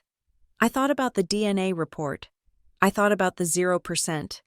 I thought about the photo of the man in the tuxedo. I turned the knob and pulled the heavy door open. The cold air rushed in. Standing on the porch, framed by the gray twilight of November, was a man. He was older than the photo in my purse, but the architecture of his face was untouched by time. The sharp cheekbones, the strong jaw, the eyes that were a piercing, familiar shade of blue. He was wearing a cashmere coat that looked soft to the touch. He held a bottle of wine in one hand.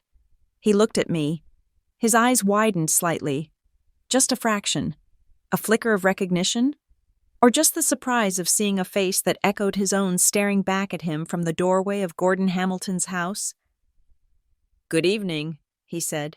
His voice was rich, smooth, commanding. "I believe I am expected." I stood there, blocking the entrance for a heartbeat too long. I looked him up and down. I looked at my father. I looked at myself. "Yes," I said. "You are—" I stepped back.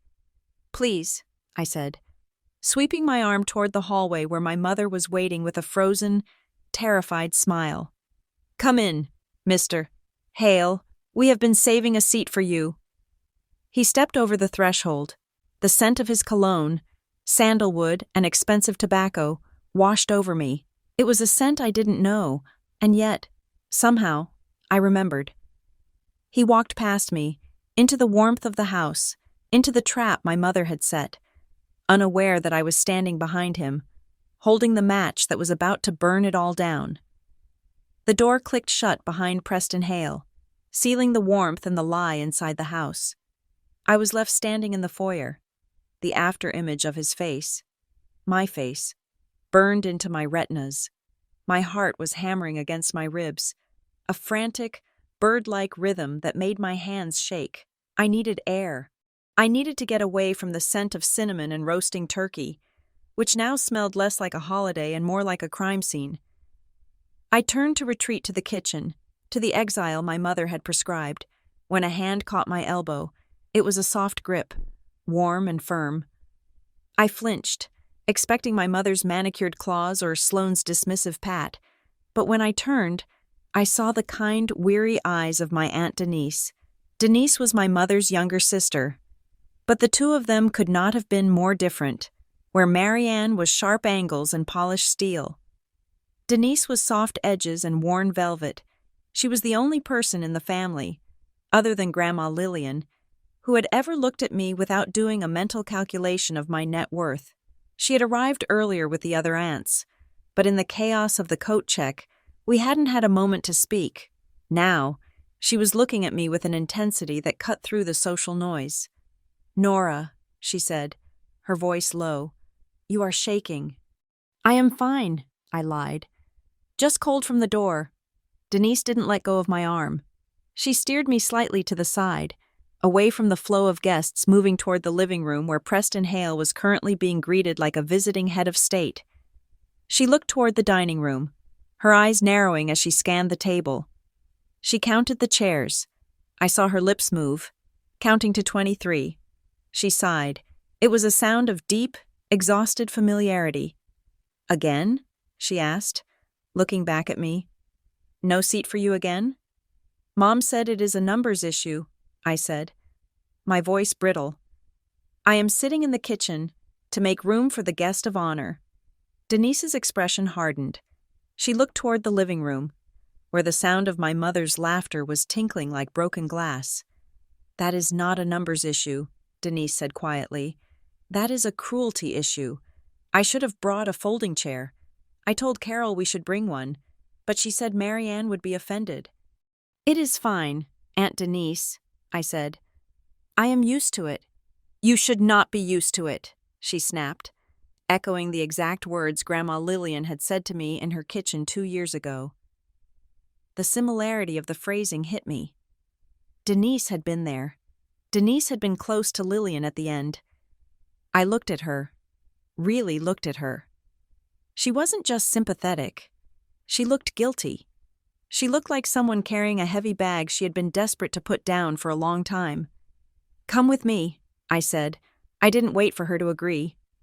I took her hand and pulled her down the hallway, past the kitchen where the caterers were plating endive spears, and out the back door onto the patio. The cold night air hit us instantly. It was crisp and biting, a sharp relief from the stifling atmosphere inside. The patio was dark, lit only by the spill of yellow light from the kitchen windows. I could see our breath pluming in the air. "Nora, honey, it is freezing," Denise said, wrapping her arms around herself.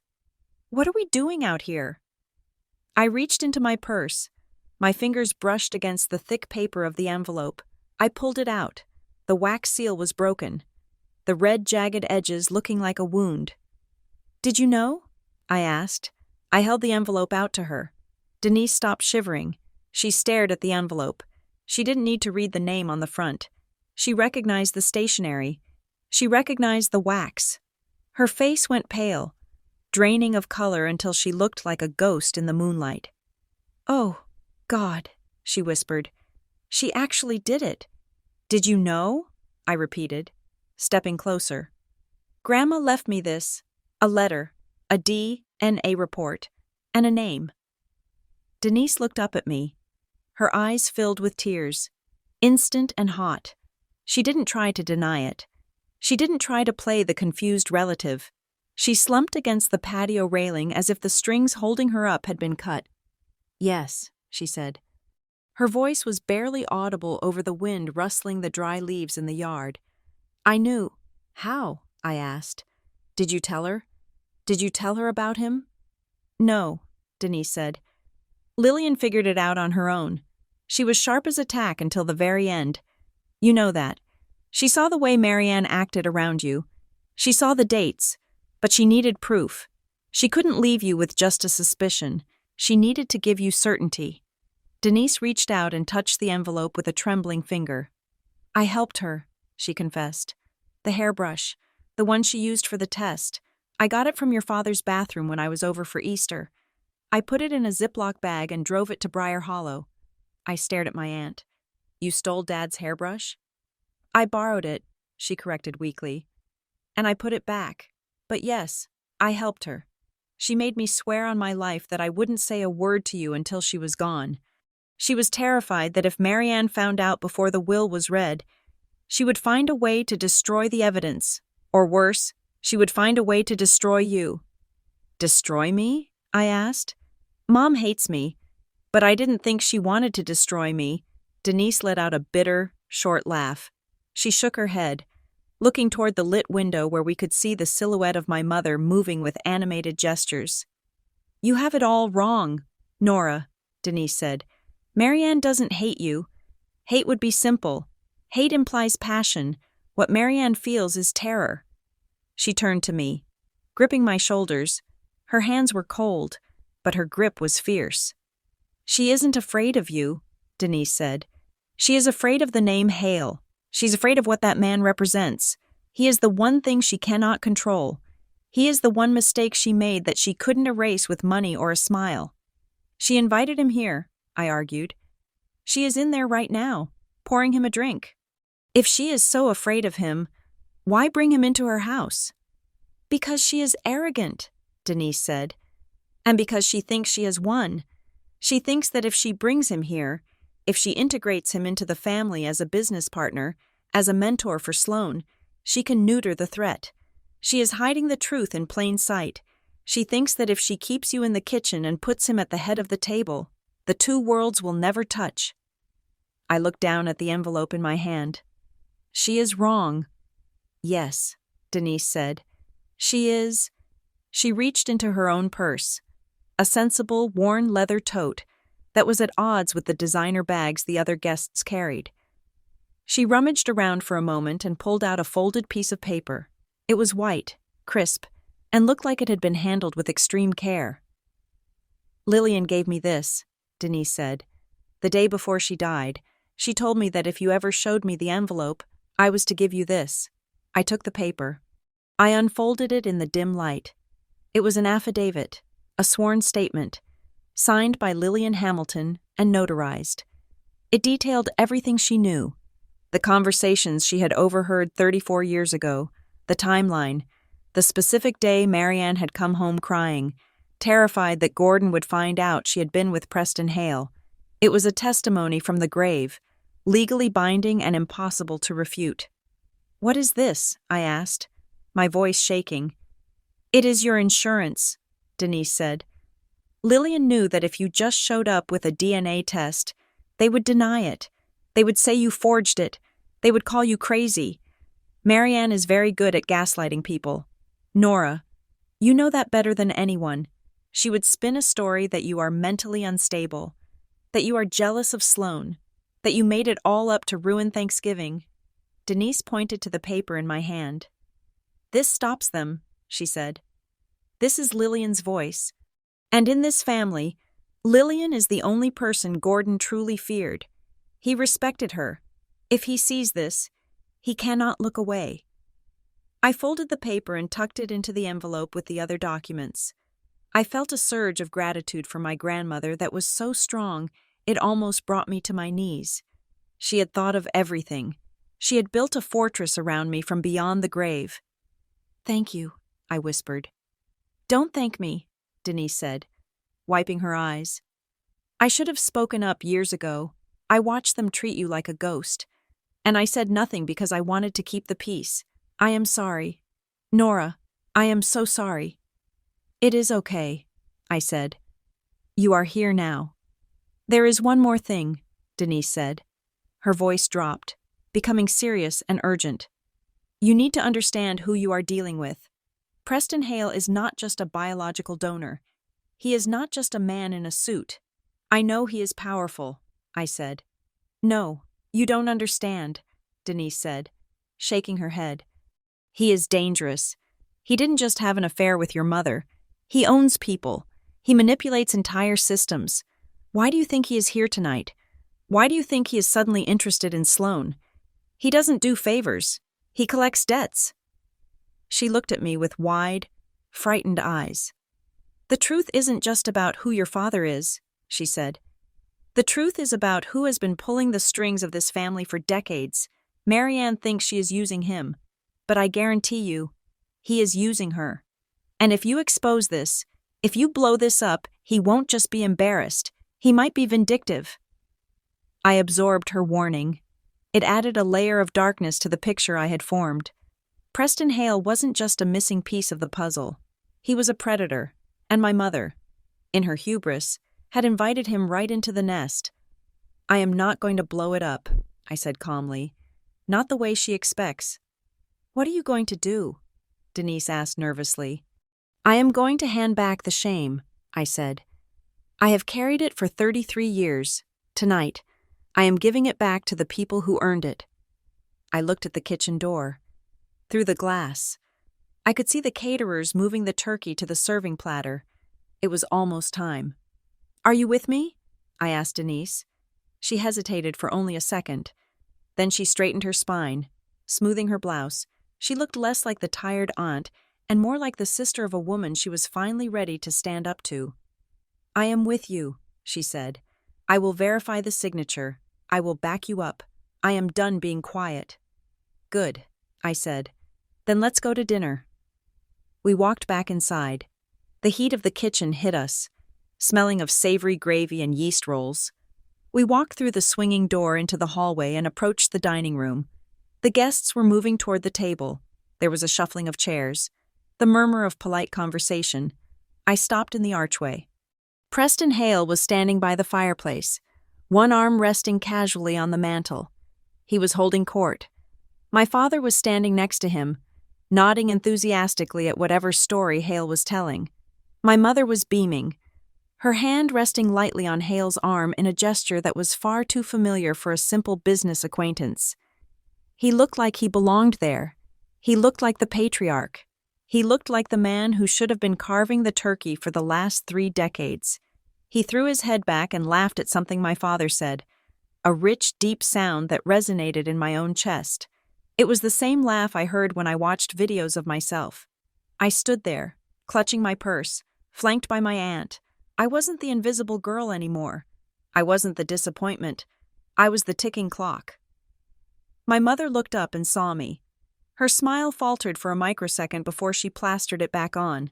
She made a shooing motion with her hand, a subtle gesture telling me to get to the kitchen, to get out of the frame. I didn't move. I looked at her. Then I looked at Preston Hale. He turned his head and caught my eye. He stopped laughing. His gaze lingered on me. Curious. Assessing. I smiled. It wasn't a nice smile. It was the smile of someone who has just realized that they are holding the only ace in the deck.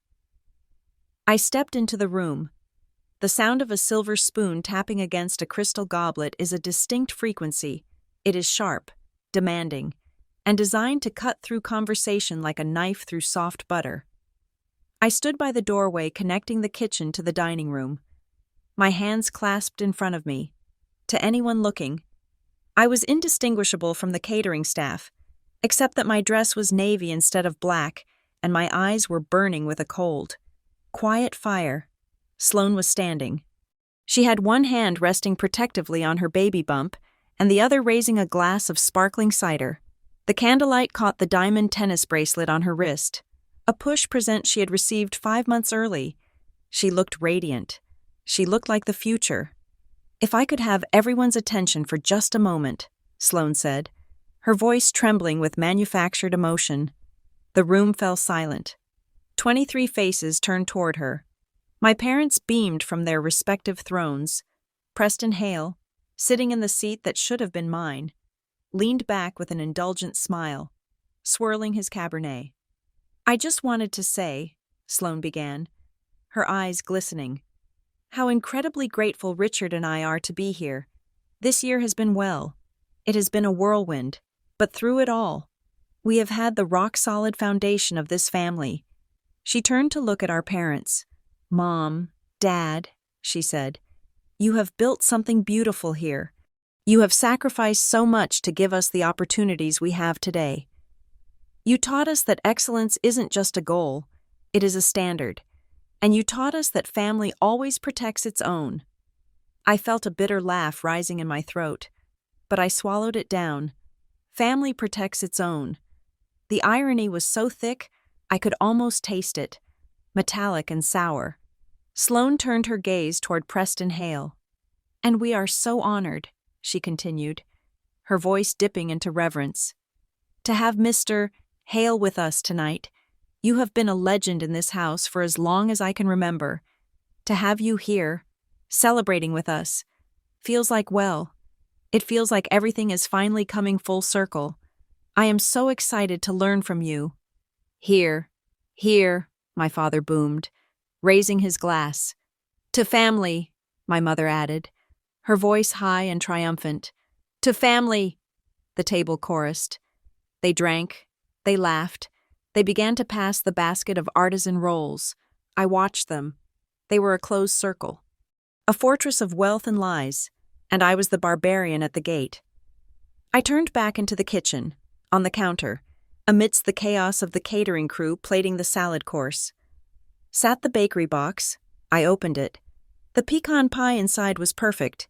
The crust was golden brown. The pecans arranged in the concentric circles Grandma Lillian had taught me to make.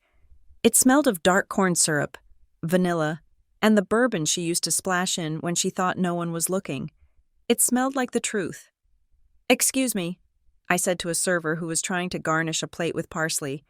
I picked up the pie. I didn't put it on a silver platter. I carried it in the humble, foil pie tin it was baked in. I walked out of the kitchen. I didn't stop at the sideboard.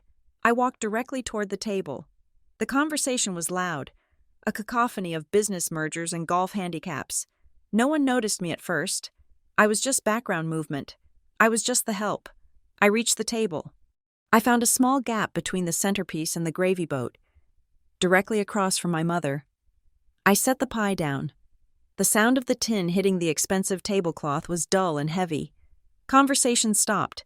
It rippled outward from the center of the table. First my mother stopped talking, then my father, then the aunts. Within 5 seconds, the entire room was silent. My mother stared at the pie as if I had placed a severed head on her table. "What is this?" she asked. Her voice was ice. "It is pecan pie," I said. My voice was calm, carrying easily in the silence. "Grandma Lillian's recipe. I made it this morning."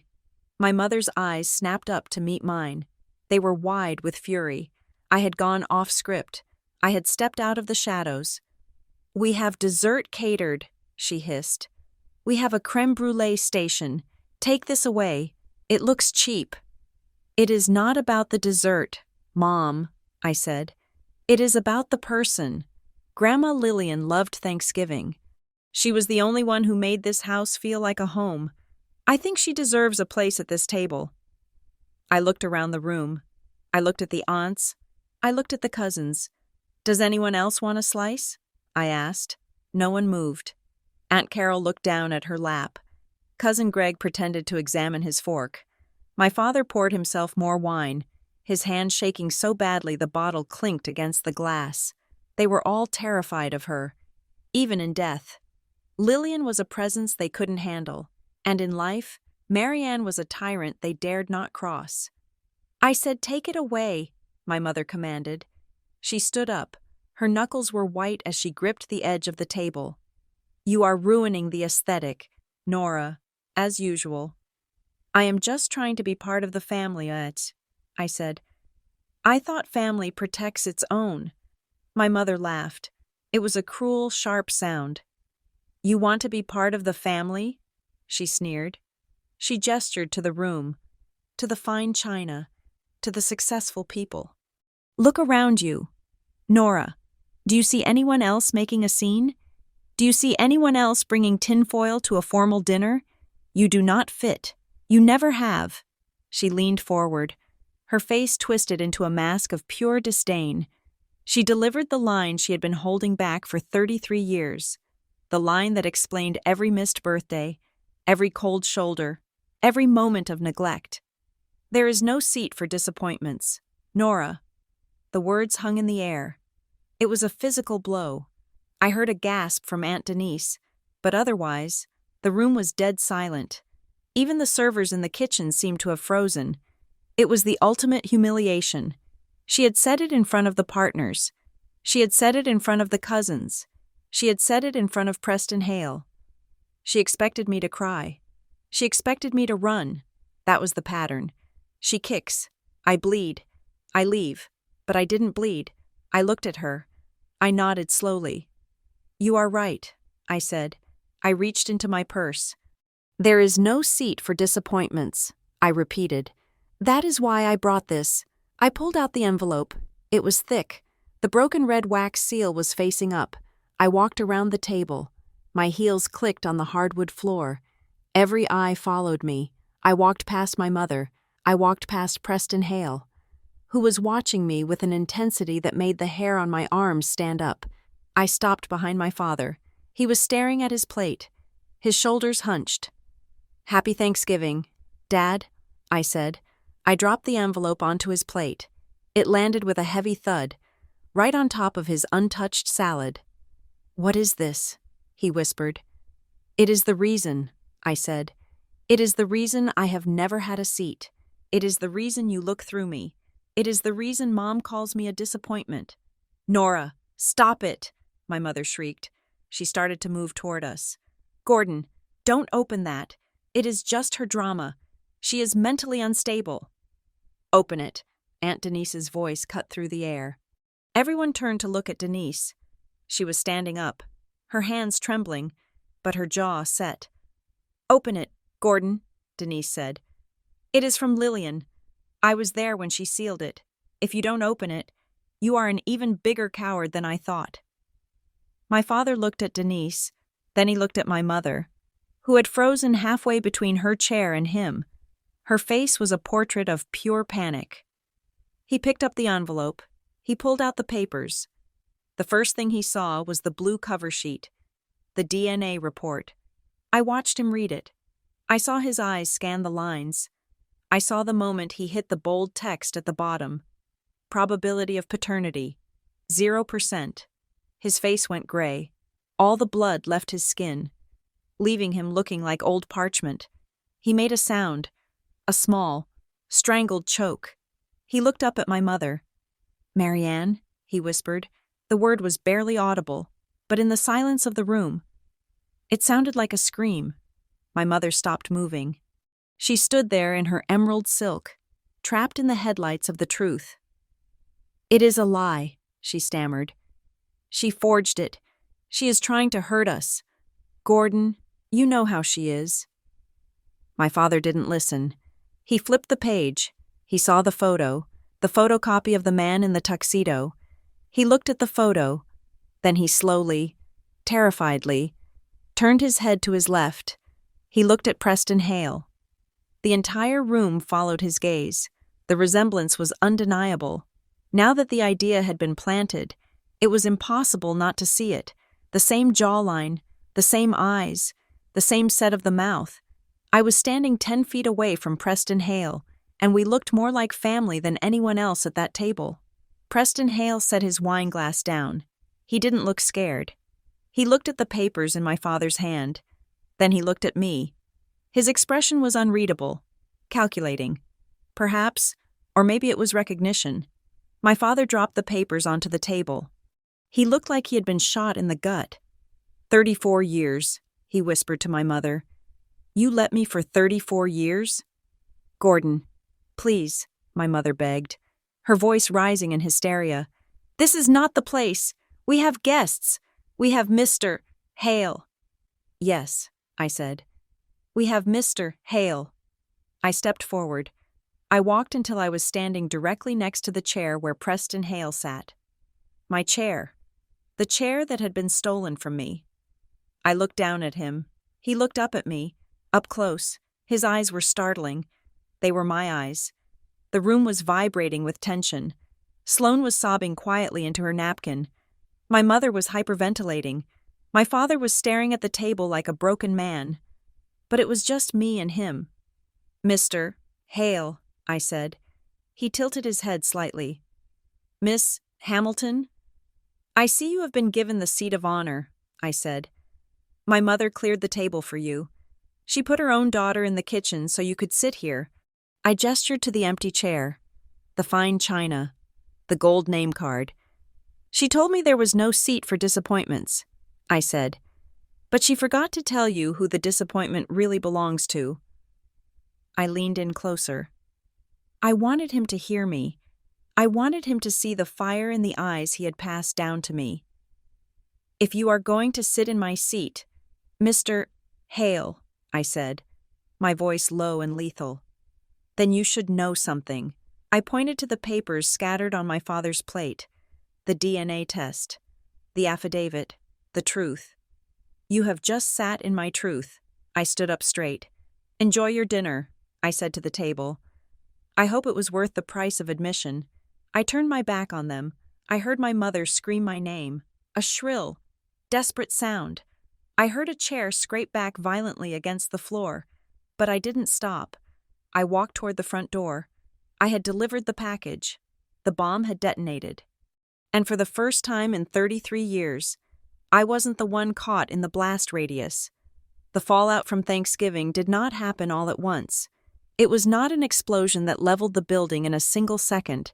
It was more like a slow structural collapse, the kind where you hear the support beams groaning for days before the roof finally caves in. I spent the first 48 hours after the dinner in my apartment, watching my phone light up with the frantic, disjointed electricity of a family in crisis. The reactions fell into two distinct camps. First, there were the apologies.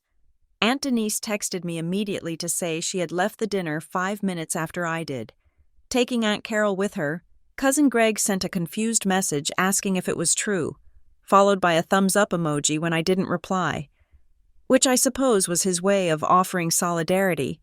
Then, there was the silence.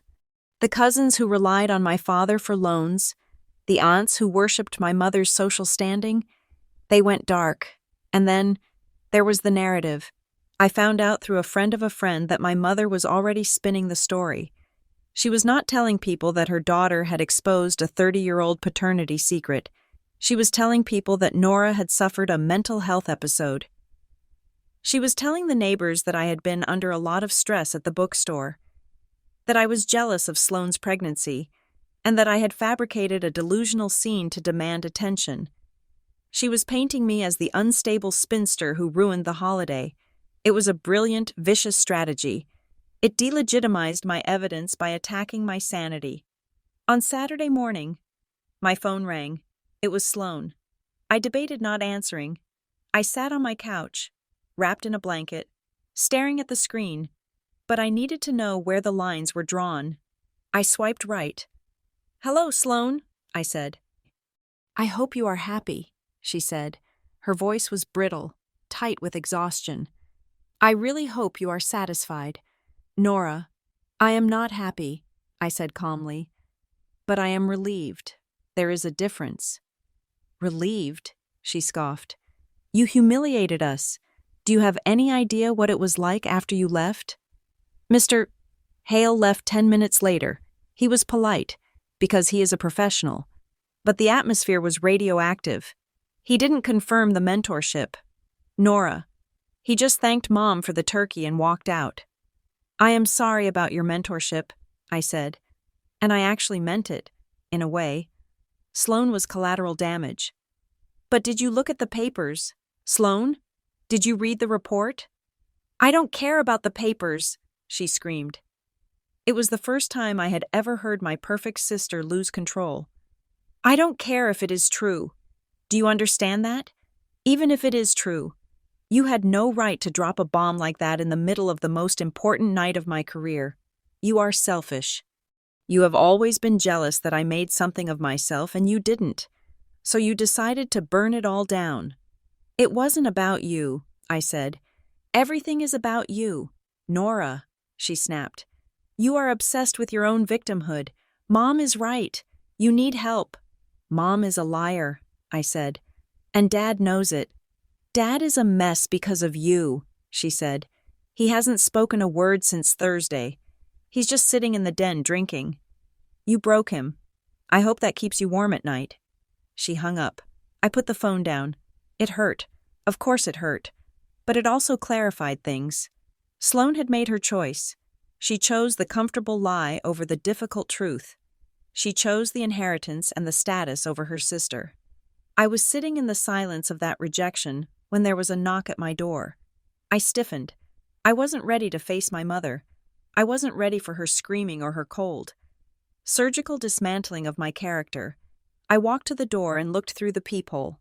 It wasn't my mother. It was Gordon Hamilton. My father looked like he had aged 10 years in 2 days.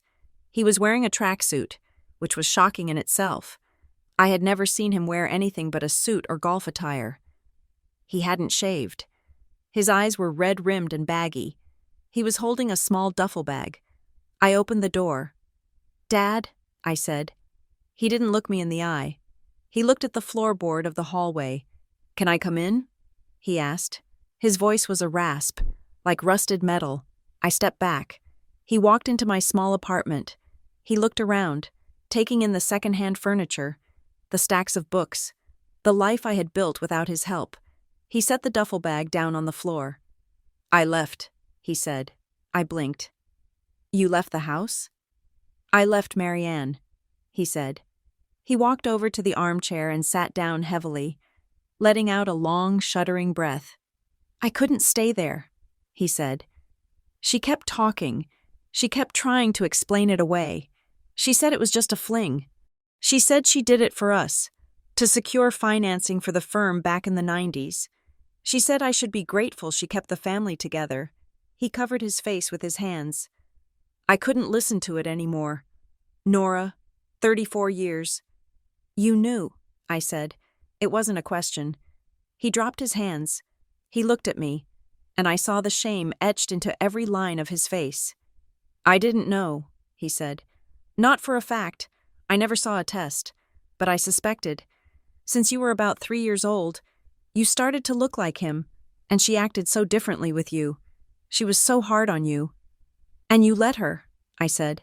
My voice was steady, but my hands were clenched into fists. "You let her treat me like a mistake because you were too scared to ask the question."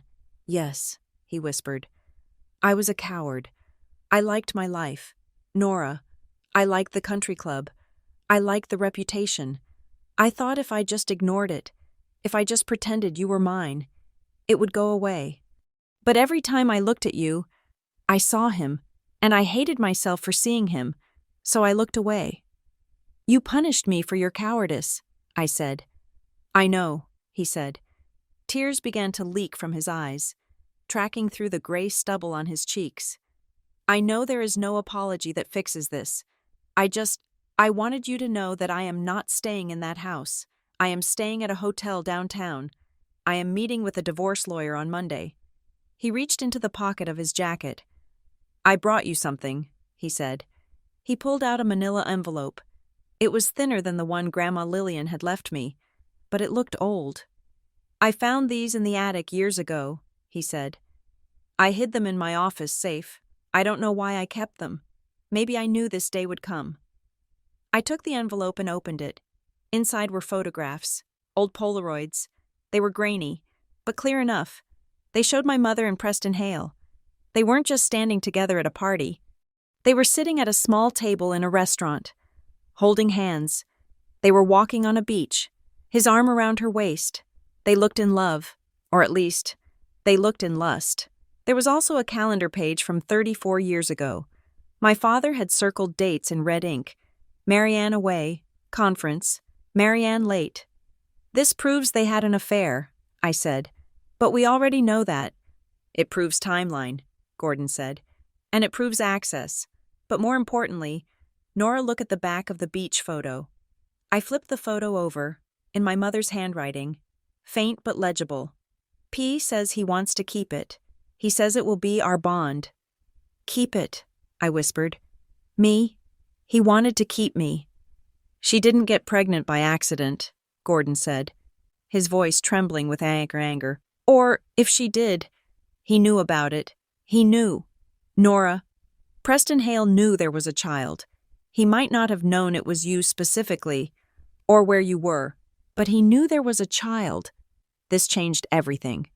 Denise had said Hale was dangerous, that he was a manipulator.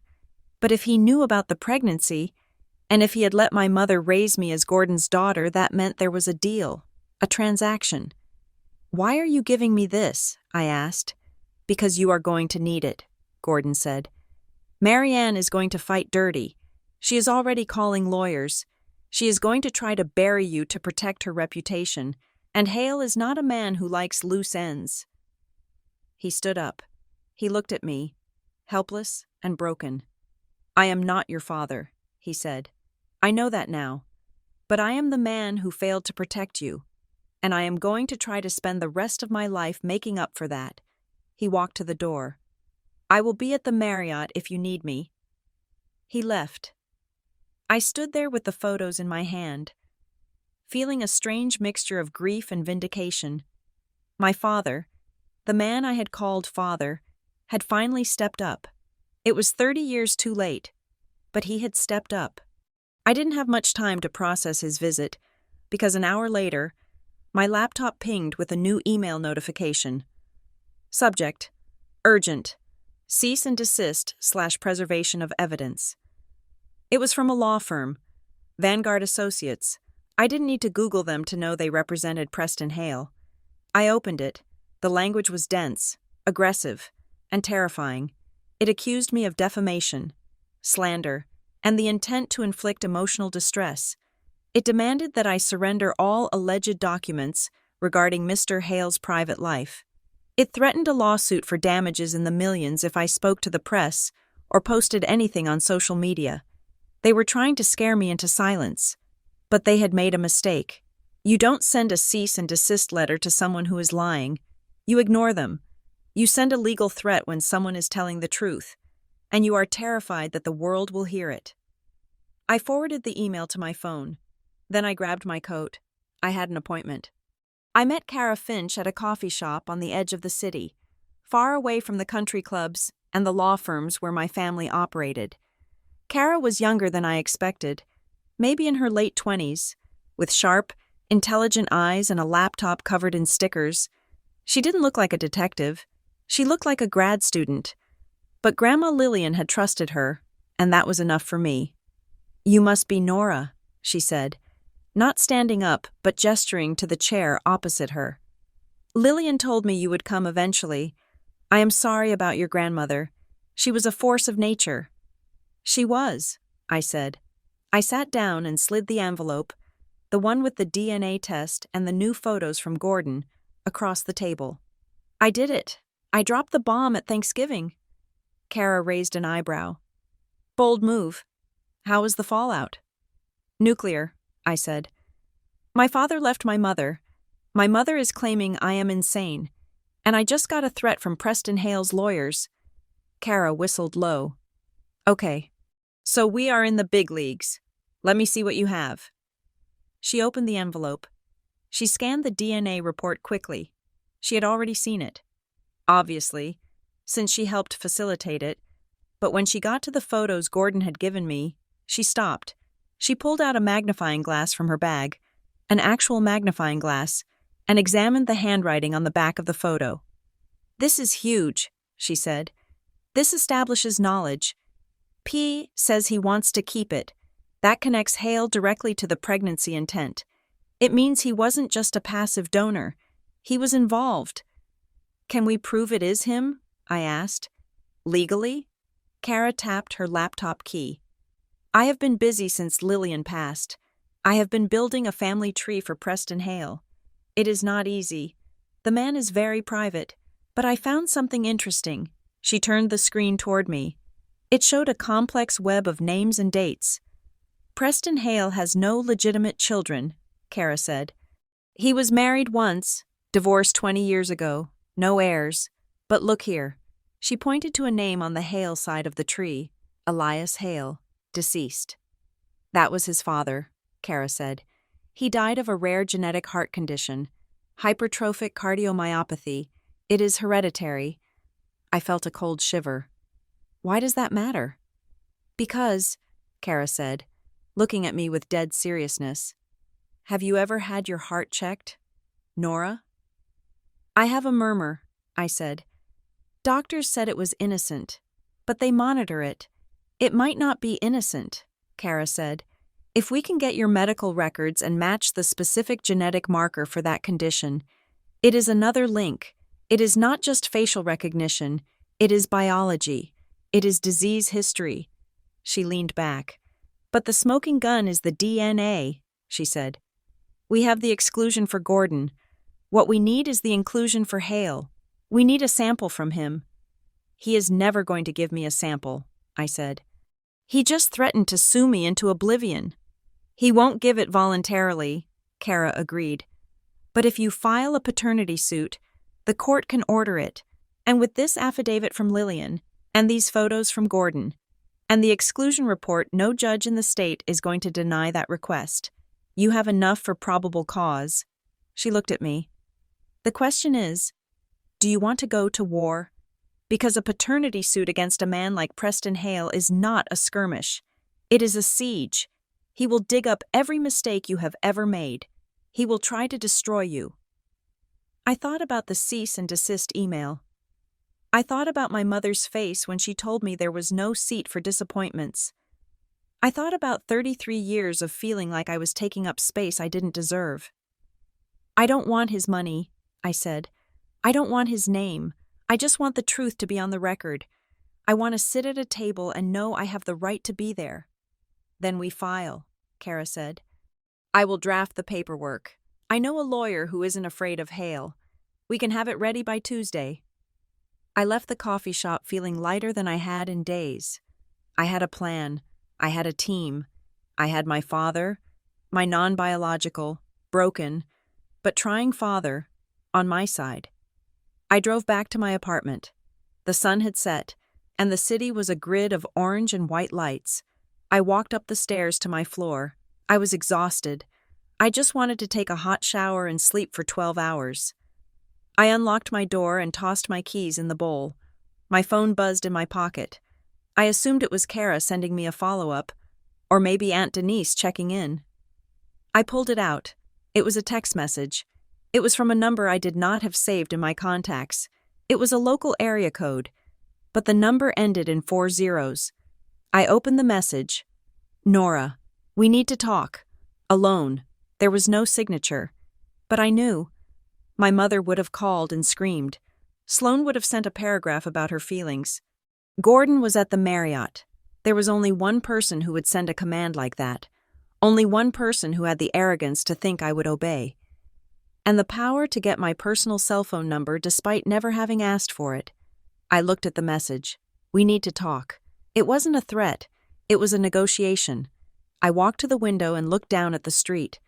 A black sedan was parked across from my building. It had tinted windows. The engine was running. The exhaust puffing white into the cold night air. I wasn't scared. That was the strange part.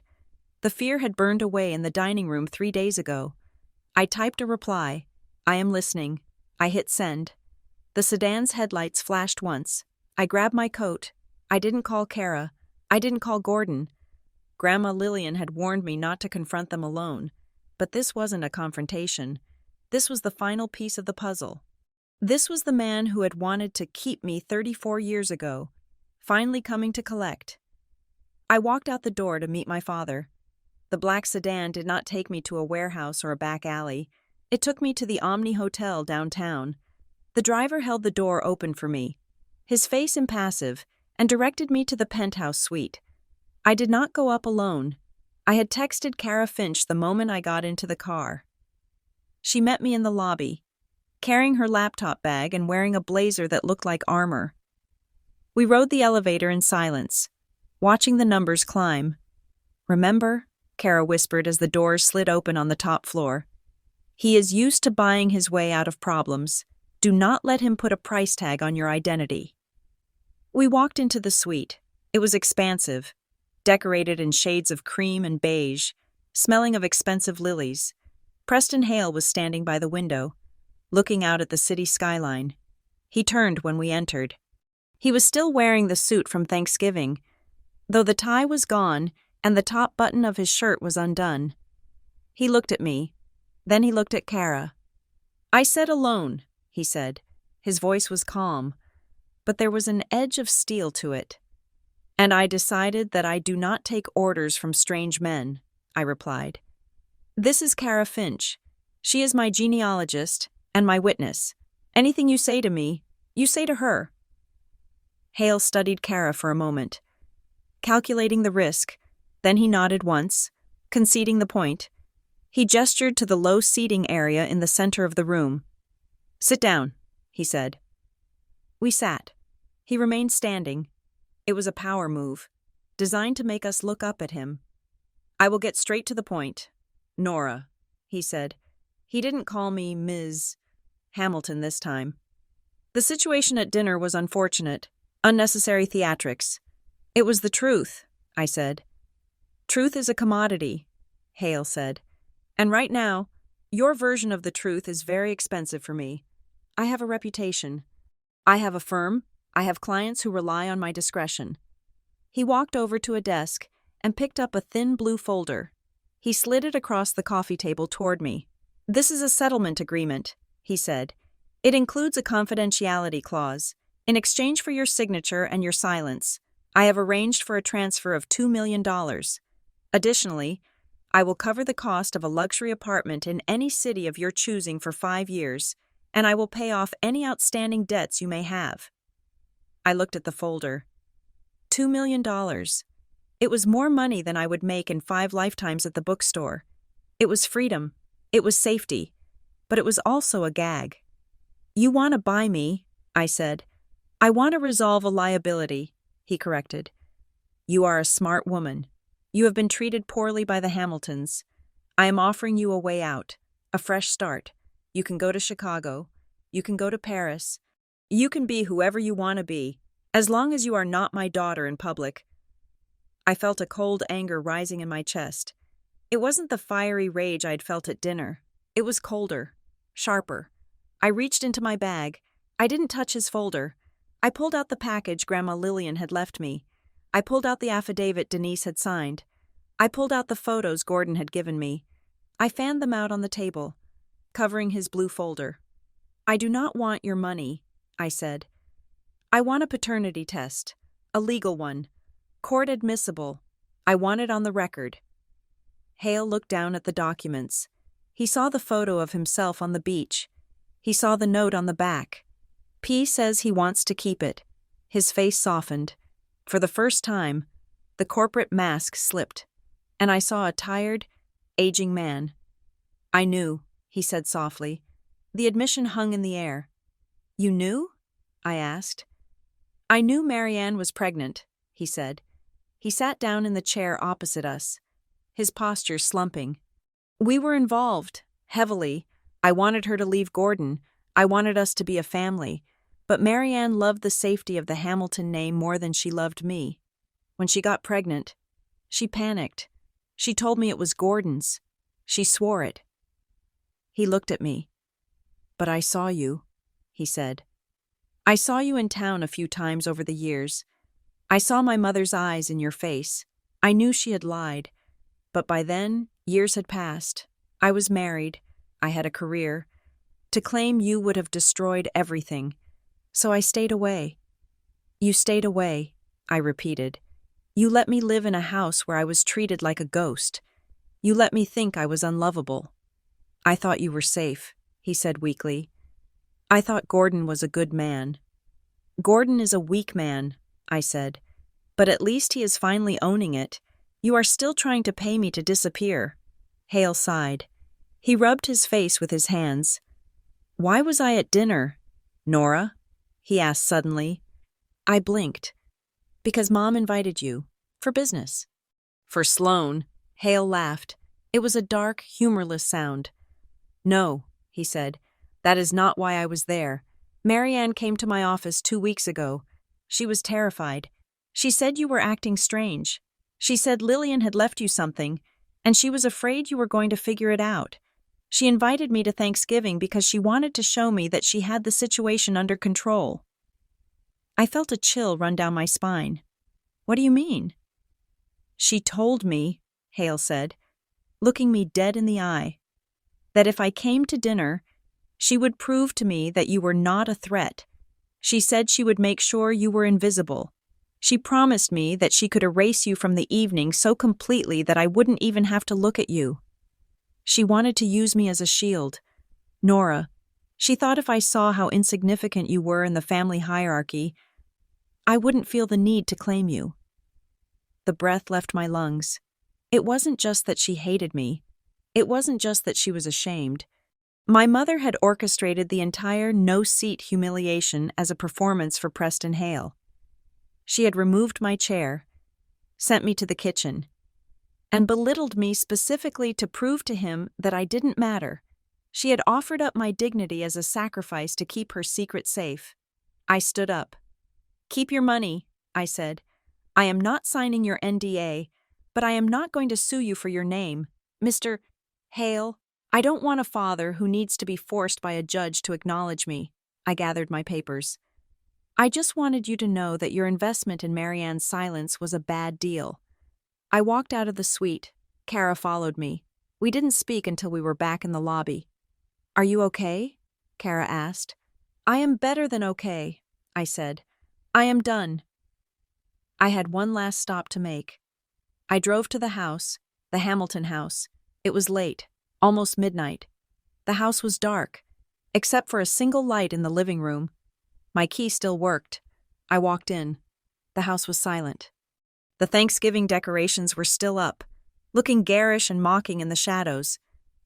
I found my mother in the living room. She was sitting on the sofa, still wearing her emerald dress, though it was wrinkled now. A bottle of wine sat on the coffee table, 3/4 empty. She looked up when I entered. Her eyes were puffy, her makeup smeared. She didn't look like the general anymore. She looked like a ruin. You came back, she said. Her voice was slurred. To gloat? I came for my things, I said. I have some books in my old room, and I wanted to give you your key. I walked over and placed the key on the table next to the wine bottle. I spoke to Preston, I said. My mother flinched. He told me why you invited him, I said. He told me that you promised him I would be invisible, that you removed my seat to show him I didn't matter. My mother didn't deny it. She picked up her glass and took a long drink. I did what I had to do, she said. I protected this family. I protected Sloane. I protected you, even if you are too stupid to see it. If Gordon had known the truth 30 years ago, we would have been destitute. I gave you a home, I gave you a life. You gave me a roof, I corrected. You didn't give me a life, you stole it. I looked at her. I realized that I didn't hate her. Hate requires energy. What I felt was a profound, hollow pity. She had spent her entire life building a cage of gold and lies, and now she was sitting in it alone. You had a choice, I said. 34 years ago, and again 3 days ago, you could have chosen the truth. You could have chosen your daughter. But you chose your reputation. I turned to leave. Nora, she called out. Her voice cracked. Where will you go? I stopped at the door. I don't know, I said. But I know I won't be in the kitchen. You chose reputation, I repeated. I choose the truth. I walked out. I didn't slam the door. I just closed it. The next few weeks were a blur of logistics and liberation. I accepted a settlement from Preston Hale. Not the hush money, I refused to sign the NDA, but a retroactive child support agreement that Kara and a pitbull lawyer negotiated. It was enough to pay for grad school. It was enough to move. It was enough to buy freedom. I set boundaries. I met Gordon for coffee. He was living in a small apartment downtown. He was going to therapy. We didn't hug. We didn't pretend everything was fixed. But when he asked if he could call me once a week, I said yes. He was learning to be a man, and I was willing to watch him try, from a distance. I spoke to Sloane. She was still angry. She blamed me for the tension in the family, for the fact that her perfect image had cracked. I told her that until she could look at me and see a sister instead of a scapegoat. We had nothing to talk about. I blocked her number. It hurt, but it was the kind of pain that heals, like setting a broken bone. I quit my job at Hearth and Quill. I packed my life into boxes. I moved to Chicago. It was the city I had meant to go to 12 years ago, the city where I was supposed to start my life before I was guilted into staying. I found an apartment. It had big windows and creaky floors. I enrolled in the library science program. 1 year later, it was November. The wind off Lake Michigan was fierce, rattling the window panes of my apartment. Inside, it was warm. I was in the kitchen. I wasn't wearing an apron. I was wearing jeans and a sweater. I was pulling a pecan pie out of the oven. The buzzer rang. I pressed the intercom. Come on up. The door opened a minute later. Aunt Denise walked in, carrying a bottle of wine and shaking snow off her coat. She looked younger, happier. She had divorced her husband, a man who had sided with Marianne, 6 months ago. It smells like heaven in here, she said, hugging me. It smells like Lillian, I said. Gordon arrived next. He looked nervous. He was holding a bouquet of flowers. He had shaved the beard he grew during his breakdown. He looked like my dad again, but humbler, quieter. Kara Finch arrived last, bringing a salad and her new girlfriend. We had stayed close. She was the sister I had chosen, the one who didn't care about bloodlines, only about truth. I looked at the table. It was a small, round table I had bought at a flea market. I had sanded it down and refinished it myself. It wasn't mahogany.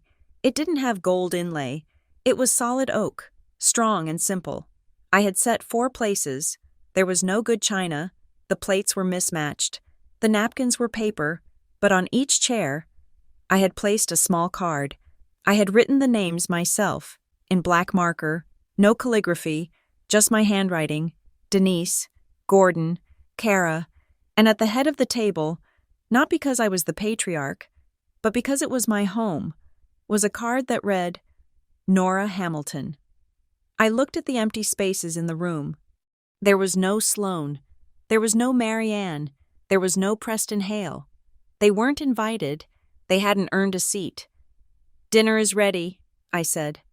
We sat down. There was no tension. There was no waiting for an insult. There was just the sound of wine being poured and the laughter of people who knew exactly who they were. I looked at my plate. I looked at the pecan pie in the center of the table. I thought about the girl who had stood in the foyer with a bakery box, waiting for permission to enter. I thought about the woman who had walked away from the family fortune because it cost too much. My mother was right about one thing. There is no seat for disappointments. But she was wrong about who gets to define disappointment.